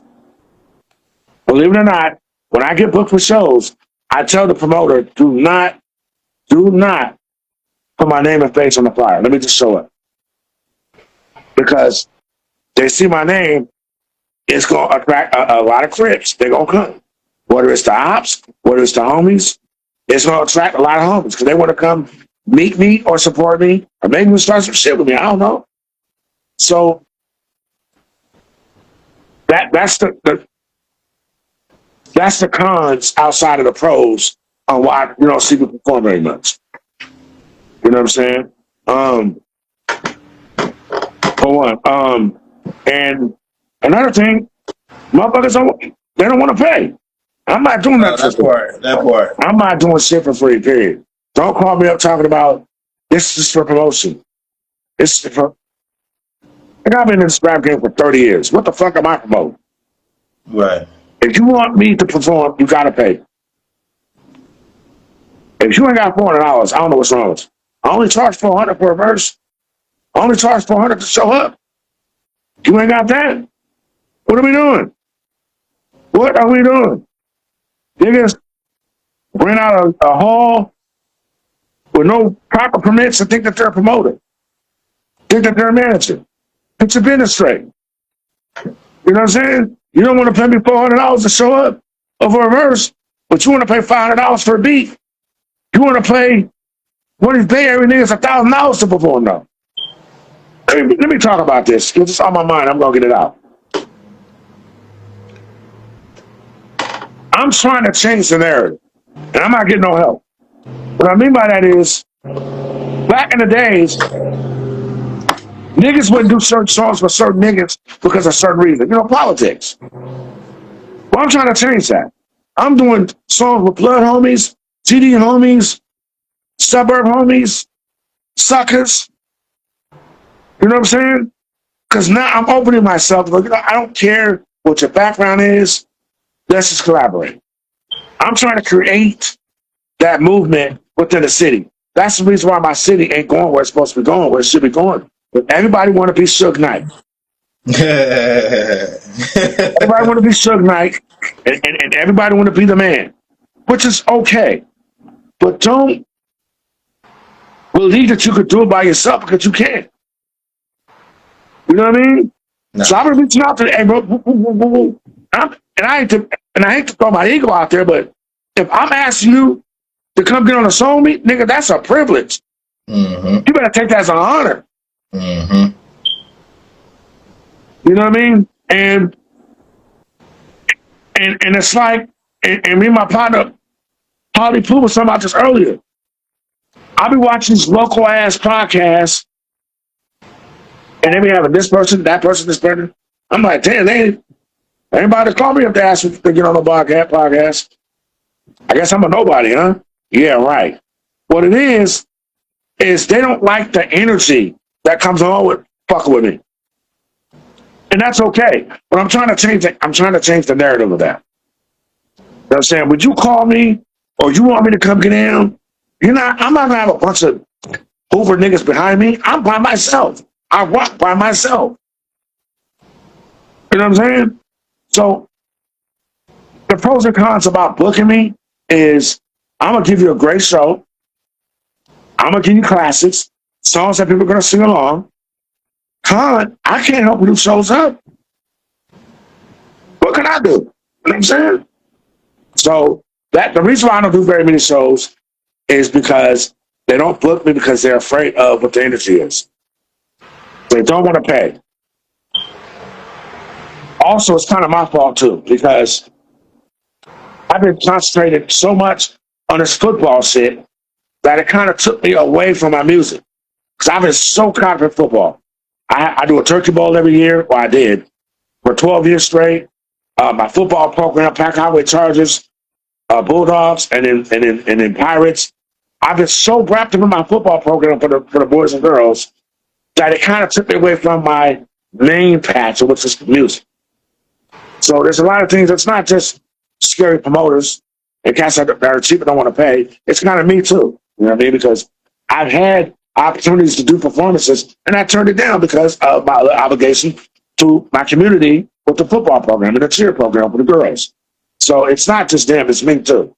But Yeah, I'm but at trying the to same say time, I feel like that gives them that. more to talk about. That gives them more to talk about. I feel like that gives them more to talk about with you as far as community. You know, that's how I would look at it. Yeah, but I mean, like I be watching cats, bro. And when I say this, I ain't talking about no rappers. I'm talking about so-called media. These cats with this weak ass podcasts and all that shit. And I just been watching. The first thing I do, what I did to you. Let's see if this motherfucker got any following. Oh shit, this thing got 3,000. That's low ball, but that's where it starts. If you get about 3,000 followers, you're on your way up. You know what I'm saying? You're on your way up. And not only that, but you way in the Midwest. Yeah, man. You know what I'm saying? You realize I've never been. Listen, this is facts. It's going to surprise you. Ready for this? Let's get it. Kings of Conversation. As well known as I am naturally, as well respected as I am naturally, as well known as my music is internationally, I've never been interviewed on a local podcast. Yeah, that's the issue, man. I was trying to find. That's crazy, huh? Yeah, that's man. Crazy, huh? Yeah, that's it's crazy. funny to me, man. It's funny, like. But what it is that they pick out who they would like to be hot or who they believe is hot. They don't want to pick where it started. They don't want to pick who has the most recognition out here. They want to pick out who they want to get hot. And their music be garbage. Like, this is garbage. Whatever. I'll do a song with them just because I'm trying to show that I am available. I'm trying to show that, I'm approachable. I do music with them. People don't realize I write R&B. I write country music. I write all kind of shit. I ain't about this gangster shit. I'm a natural artist and a real writer. But yeah, I've never been interviewed by no local podcast at all, period. They'll mention me from time to time, but that's about it. And you feel like this comes down to the energy you bring, like the Hoover stuff, or just the unapologetic essence? Say that again? You feel like it comes down to like the Hoover stuff? Yeah, it does. You know what I'm saying? And I'm going to tell you something that somebody said to me, and it stuck to me. He may or may not remember that he said this to me. There's an artist out here who is the shit, in my opinion. He goes by the name of Fatal Luciano. Ooh. Woo. And he said something to me one day. I have kids by his, I believe his niece. So he's pretty much family. And we're sitting there on his porch, and we're just chopping it up. This is a while ago. And he said something to me that just had me like, damn, I think about that. He goes, yeah. Me and the homies was talking about, your music and how dope it is. He said, but we were also talking about the fact that the shit that you rap about, you are really doing that out here. You're really living that life. You are really out here gangbanging. You're really out here doing it. And based on that, that's your downfall. Your downfall is you are living the way that you rap. You are living in the life of what you rap about, and that's your setback. That's your downfall. And why you're not past underground. And I got in the car and I was like, damn, he's right. I didn't even think about that. He was 100% correct. I'll never forget. Fatal may not remember that conversation. He may remember. But when Fatal said that to me, I was like, damn, you know what? He's right. The fact that I was out there living that life, like getting into some gangbang shit, shootouts, busting at niggas, just getting into just bullshit. That's why I ain't up there. That's why nobody wants to sign me. That's why nobody, you know what I'm saying? But he's right, because I'm going to bring this up to some of my brain. When I did a deal with the dude that Culpepper introduced me to, that's why I had to give a shout out to Culpepper, because he introduced me to an investor to help put out the In the Name of Game Volume 2. His name is Akil Watson for Rag to Riches Records. And me and Akil sat down and made a deal. I said, bro, I need about 5 racks up front. 2 weeks later, he gave me a check for 5 racks. But I was lowballing it, but I knew he wasn't rich. He called me up one day. Akil called me up one day and was like, hey, man, we got to talk. I said, what's up? He goes, I'm in the CD promoting your album. I'm in the South. I'm here and there promoting your shit. He said, I got niggas surrounding me like, you from over too? He said, bro, like they want to fight me. Like they were ready to fight. And he said, nah, bro. Akil's a square. He's not in the streets. He's not from the streets. He's a highly educated individual that ain't about none of that. So it kind of scared him a little bit. And then he was going through his own personal life, and he moved the hell out of the state. I'm not saying that's why he moved out, but that definitely played a part. A contributing factor, for sure. Yeah, you know what I'm saying? So that's the main reason why I don't get booked shows, because niggas don't want the energy that comes along with it. But I'm trying to change the narrative. It's not that kind of party, man. I'm an old cat now, you feel me? I'm an old cat with classic albums. That's why I refuse to do anything for free. And speaking on the affiliation, everybody knows you from 7-4 over. For outsiders, how would you describe history of 7-4 in Seattle? As far as what? Just pretty much for outsiders, just trying to figure out what the culture is like, how you guys moved, or what the essence was of being inside of that, location that people don't find familiar with, it being sets like that in. I'm gonna answer to the best of my ability. First of all, it was business, but it wasn't known that there was Hoovers out here. So I hit him with that video. Whispering me, people were talking, but it wasn't really like, oh shit. When I hit him with that video, that Hoover Love Doesn't Love Me video, they're like, oh shit. Damn, them niggas steep out there. Oh, you know what I'm saying? That video pretty much put the city on the map as far as this gangbang shit. Because it ain't about this. It ain't about us, man. They got D-Dubs out here. Them is GD niggas from the South End. They got Bloods out here. From the Astro Terrors, South End. I mean, niggas active out here. You know what I'm saying? My son died from gun violence. My best friend, 50 Gamer, died from gun violence. You know what I'm saying? I lost a lot of loved ones out here. It's active out here. So, like I said, one of my songs, what was his name? Russell? When he was talking about, what did he say? There's no Seattle. There's no Seattle. I can't remember what he said, but it was negative. Yeah, I remember that. I said, nigga, you think that my city's about Starbucks and woodpeckers? I'm at the park with all the homies. I said, you think that? I said, little Russell, you think? But I said, little Russell, you think that my city's about Starbucks and woodpeckers? Nigga, I'm at the park with all. I said, I'm at the park with all the homies with all the steppers. Nigga, what are you talking about? Nigga, where you at? What part of the city you at, nigga? I felt so disrespected, bro, when he said, I think it was in Capitol Hill. Nigga, where's Capitol Hill, nigga? Nigga, you up there with all the rainbows. You up there with all the rainbows and the weirdos. Nigga, you know what I'm saying? So I can't remember exactly what he said, but I felt a little disrespected when he said that. I think he said something like, Seattle doesn't have a hip-hop scene or some weird shit. He said that. Yeah, I remember. He said that. Yeah. I said, nigga, you think that, Russell, you think that that my city's about Starbucks or woodpeckers.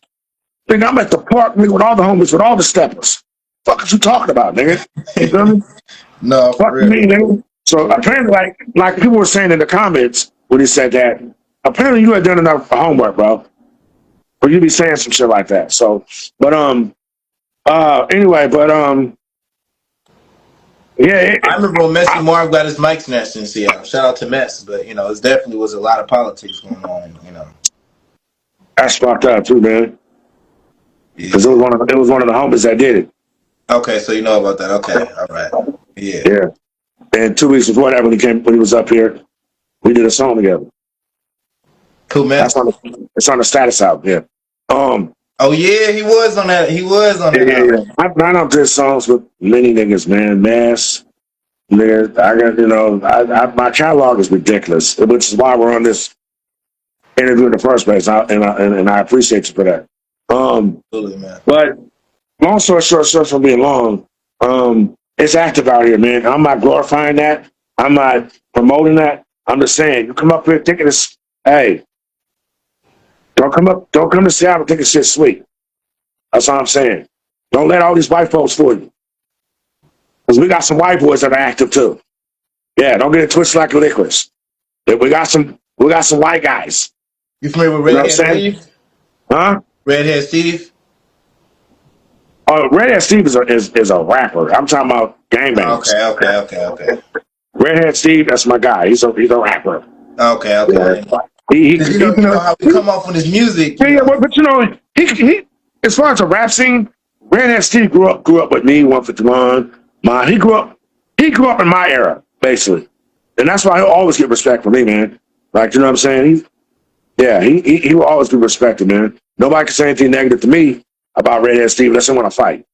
That's my guy. You know what I'm saying? But yeah, it's active up here, man. Like I don't lost a lot of homies, man, behind this shit. You know what I'm saying? And that's all I want to do now is get old, take care of my babies. You know what I'm saying? Continue to do the music that I love, and hopefully continue to give back to my community. I just finally decided to retire from coaching football. I no longer am coaching Little League football.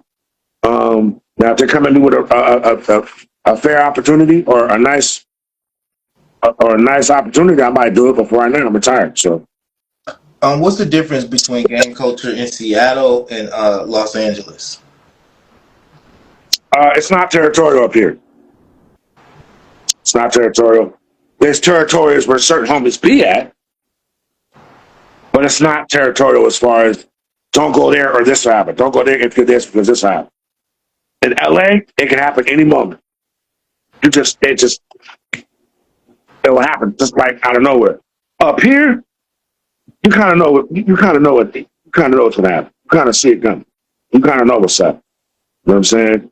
You know what I mean? So that's the difference. Like it's not territorial other than where homies be at. In LA, it can happen any moment. Up here, you kind of know what's gonna happen. You kind of see it happen. Exactly. You won Best Washington Rapper. 3 times. Yeah, that was a pretty dope milestone. 3 times. For the first time, what did that recognition mean to you? The first time I was a little sad because one of my best partners, 151, was in jail, and he wasn't able to be there with me when I got that award. And that's why I had took pictures with my nigga T Nutty, Marvelous, Killer Tay was there. Took pictures with the Outlaws, Totally Insane. Ooh. Who else was there? I took pictures with so many cats. Rapper Tay was there. Drew Down was there. There was so many people there. And the guy Octavius that runs that, he kind of got on my head a few months ago because I ain't been to one in a couple years. Yeah, and I told him, rest in peace, Seagram. And I told him, I said, man, life be life in it, bro. You know what I'm saying? Trying to help run the security company. I'm doing grown nigga shit now. You feel me? But I'm really back at my shit. I'm really back on my bag. I'm back on my shit. But yeah, that to answer your question, that's about mine. In LA, it's anytime. Up here, you kind of know when it's happening. You know what I'm saying? It's not territorial, but it's only territorial based on who's where. You know what I'm saying? I can wear any hat I want to and go wherever I want to in any part of the city, and no one's gonna say nothing to me. Not because I'm like I'm not the toughest nigga in the world. More like because I get respect. I'm an older nigga. I'm not a threat. When you see me, I'm not coming to smack that down. I'm just coming through to get something to eat. You know what I'm saying? I am not a threat. So I can wear whatever the fuck I want to. I can be in all red. I can be in all blue. I can be in all purple. I can be in all. You know what I'm saying? I'm not a threat because I'm older nigga. People look at me as that been there, done that guy. Been there, done that guy. That's the big homie, basically. You know what I'm saying? What was it like winning Best Washington rapper the second time? The second time I felt bad. The second time I felt bad because I wasn't there. Okay. I wasn't there because I was in San Antonio doing the show. They ended up getting canceled, but whatever. I got paid anyway. So I didn't go to that one, but the third one, I was there. That's when I was telling you. That's when Sibo was there. Sibo seen me, was like, "What's up?" You know what I'm saying? That one, Sibo was there. I can't remember that. I know Sibo was there. I believe Tay was there. Mess was supposed to come. I don't think he showed up. Cocaine was there. Spice One was there. A lot of cats was there, bro. You know what I'm saying? So I don't bump elbows with the best, bro. You know, but these local cats don't give me no love. They show me no respect. I don't know. It's funny to me because they show love to the cats that are trying to go where I've been already. Like I said, like if you can name somebody that's been on the same albums as Mac Dre, Butter Lynch, Be Legit, Master P. All right, come on, let's go. No one can touch underground wise. No one can touch my accolades. So yeah, man, what it's actually pretty evident. exactly. Looking back over your career, what is an accomplishment that you're most proud of? As far as music, Yep. being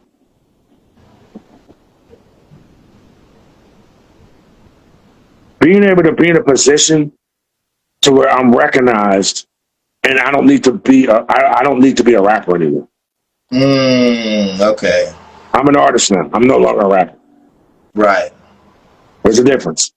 You know what I'm saying? I don't need to join the cipher and start rapping with this guy. Under the law. You know what I'm saying? I solidified my position in this Seattle hip hop. You know what I'm saying? People don't respect it because they don't know how to. You know what I'm saying? And it won't change. I charge for verses. I charge to perform.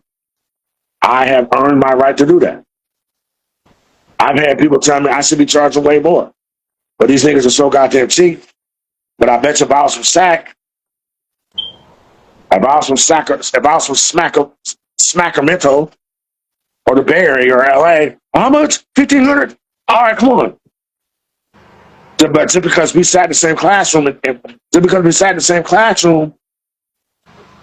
when I was 19 years old, just because you lived under that block from me in High Point, we was teenagers. I don't deserve no pay. You know what I'm saying? That's the problem. That's the problem. Again, that's a whole other conversation. But bottom line is, man, I tell niggas all the time, when they go, "Hey man, you want to perform? How much?" I'm up. I was just for promotion. Go Google me. Google me. Go Google me before you try to ask me to do a show with you. Go Google me. Go chat GPT me and Google me, and you'll see what comes up. Straight up, you seen it? Yeah, definitely. Yeah. I don't know how they think I got all this information. Just fall on top of my head, you know. But That's what I'm saying. What's the I was tripping. I was like, he was like, yeah, you did this, you want this, you want that, you're in this. I'm like, damn, this motherfucker really did his homework. I said, God damn. I'm saying, I was impressed. I was real impressed. Hey, and it's not just I just got you on my platform. I actually grew up and came up listening to it and actually was a fan. So that's how it's come like that. You know what I'm I saying? appreciate it. Yeah. What's the biggest Twin G misconception? But I'm not approachable. Mm. I'm approachable. I'm a goofy, look, I'm a goofy fat nigga. I'm goofy and I'm fat. Okay? I love the clown. I love, look. I love fried chicken. And look, I'm being You real. like Ezel's chicken? Yeah, I had it the other day. I ain't gonna front. You It ain't don't fucking look with, satisfied, man. You don't because look satisfied. it ain't fucking with Popeyes, bro. Nothing is fucking with Popeyes, bro. Nothing. Oh I don't care man. about no, what's that Cajun King? That shit just came up with. That shit garbage. That's just Heaven's trash. chicken? Huh? Heaven's chicken? Now I had that once. That's just garbage. Trash. Hey man, shout out Louis Rudd, man. That's Shout out just Strong garbage. Stevie. Trash. Well, fuck, man. But that's my opinion. Yeah. Yeah, but ain't nothing fucking with Popeyes, bro. I'm gonna put Ezel's third. And I'm gonna put KFC second.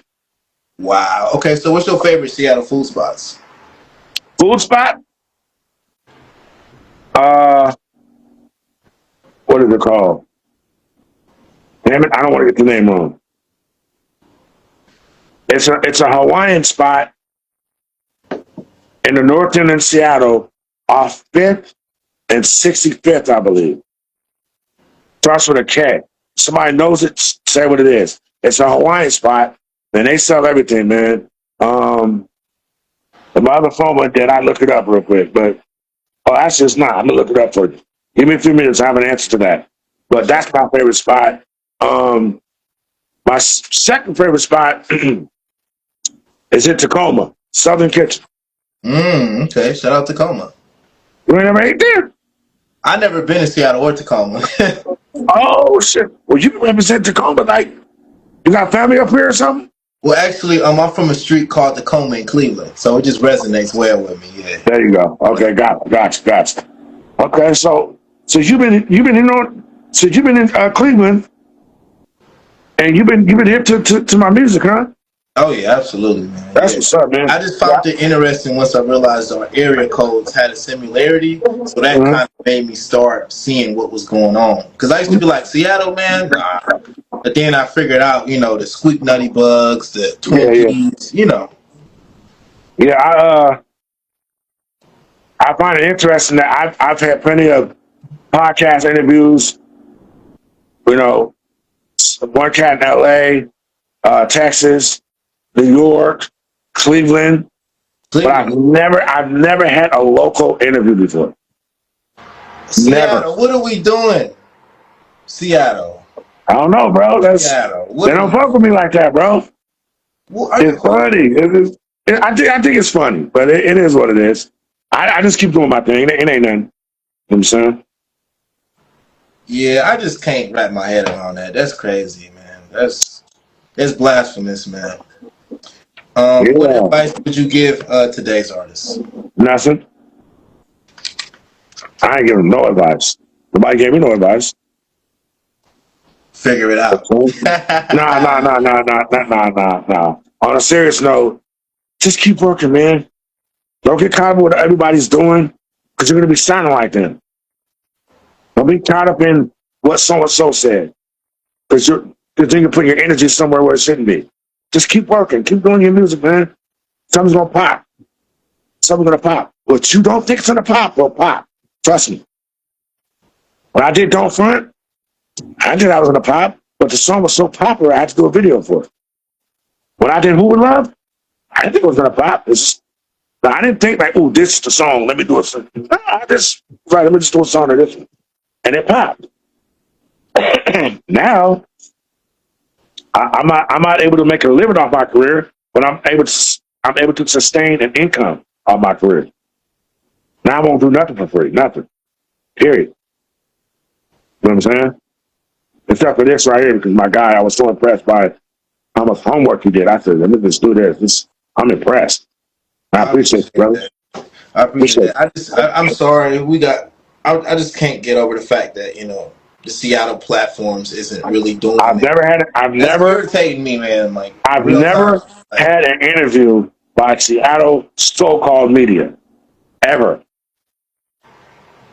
but let somebody from the Bay come down there, man. You know what I'm saying? Like, it's crazy. Yeah, What do you want your legacy to be when it's all said and done? I was a good dad. I was a good dad to the best of my ability. Um, I have a couple kids that are not seeing eye to eye with me based off something that they heard that's probably a lie, or something they think that's not true. I'm not going to be the perfect father. I'm not going to be the father of the year, but communication can make things better. You know what I'm saying? And I think my downfall is my communication with some of my kids because I'm so busy trying to still survive. I'm still trying to eat. I'm still trying to put the money where it should be rather than where they want it to be. Um, I want my legacy to be that I was a good dad, and and my music is classic. There's nobody out here with more classics than me, classic albums than me in Seattle. Hands down, no ifs, ands, buts about it. Even Portland comes out there. I have 2 classic songs.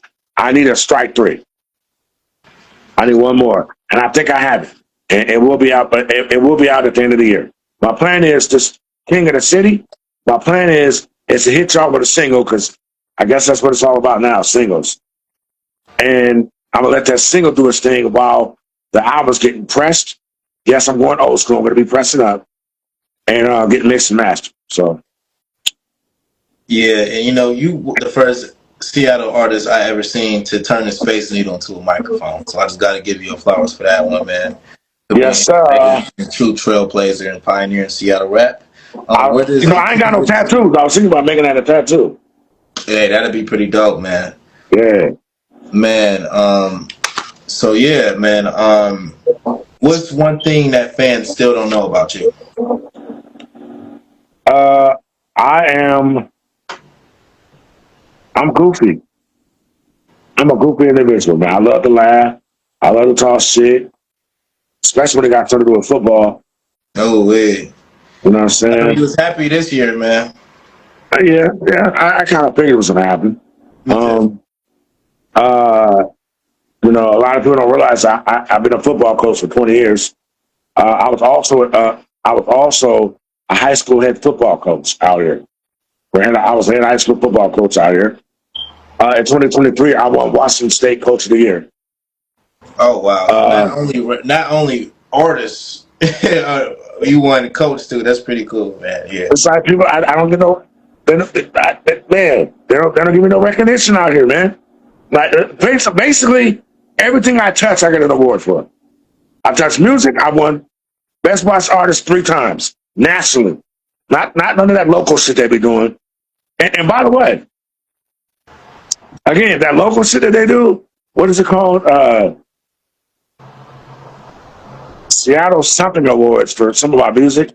I've never even been nominated for nothing on that. Mm. It's funny, huh? But nationally, no problem. So it's funny how I get national recognized for shit, but locally they just be like they sweep me under the rug, like, oh no, not him. We don't need all these Hoover niggas showing up. Nah. So it's all right. What's next for Twin G? Working on my last record, man. Right now, me and my brother, we did an album together. That's circulating right now. Product of King County. For those who know, King County is the county that the city of Seattle sits in. Not sure if you had a chance to go listen to that whole album, but it's pretty dope. And I'm working on my last album, which is called King of the City, Legendary Status. And I just think that the name of the album alone Kind of says a lot. I feel like I'm the king of the city. Like there's no one above me. You know what I mean? Unless you got a platinum album. There's only like 2 out of 3 people that got that. Right. That's Macklemore and Sir Mix-a-Lot. And I think that one cat, Lil Mo, whatever his name is, I think he may have went gold, but he didn't go Lil platinum. Mosey. Huh? Lil Mosey. Yeah, Mosey. Yeah, I think he went gold, but I don't think he went platinum. In fact, I know he didn't go platinum. But unless you're one of them 3, I don't think anybody's above me, honestly. But let me give a shout out to my brother Mafia, Splendid Enough. You know what I'm saying? Very underrated as a producer. Be on the lookout for a cat named Hazen Jack out of Bremerton, Washington. He's on the Crip card, and he's coming with the gangster shit. Also real life shit too. You know what I'm saying? Who else I want to give a shout out to, man? Speaking of gangster shit, I forgot to say that was one of my favorite songs from Name of the Game too. Which one? Gangster shit. Which one? The Volume 1 or 2? Oh, my bad. 2. Yeah, 2. Good.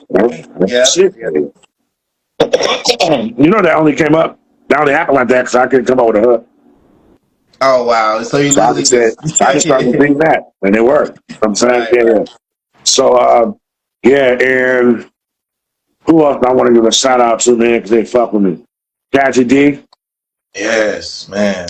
Cassie D, man, stop ignoring my tweeters, man. I've been tweeting, man. Hit me up. Timothy Pleasant. Did you know Timothy Pleasant, Mr. Tangeray? I know of him. Yeah. We all grew up in the same era. You know what I'm saying? Let's see who else. Who else? I just had his name in my brain. Shout out to T-Lone. T-Lone.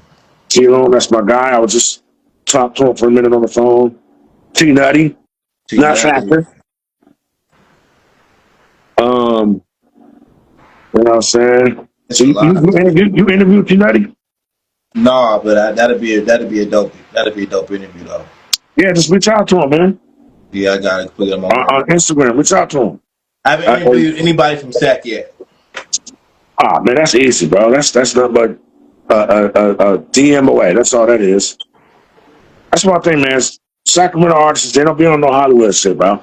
Reach out to them, they reach back at you. What's up? You know what I mean? Especially when they see you have a nice following. You know what I mean? If you had a Seattle Mount Rushmore, who would be on it? As far as artists? Yep. That's a good question, man. Besides myself, not counting me? Yeah, you can put you on there. Me, my brother Moff, 151. 151 is so underrated. It don't make no sense. Very. Who else? Let me think about that for a second.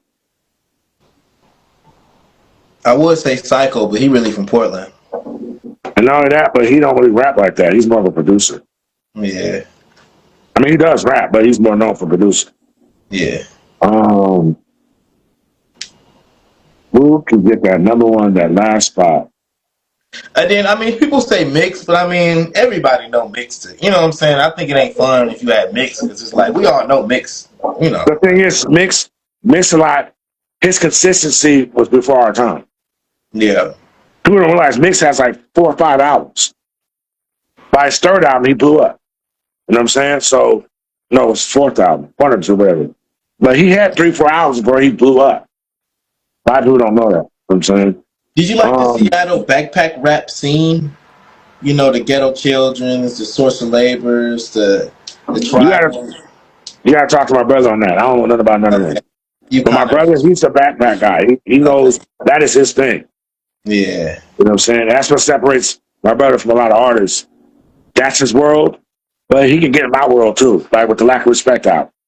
He can get into that too. You know what I'm saying? So, because he kind of, he grew up that way too. So, but yeah, man.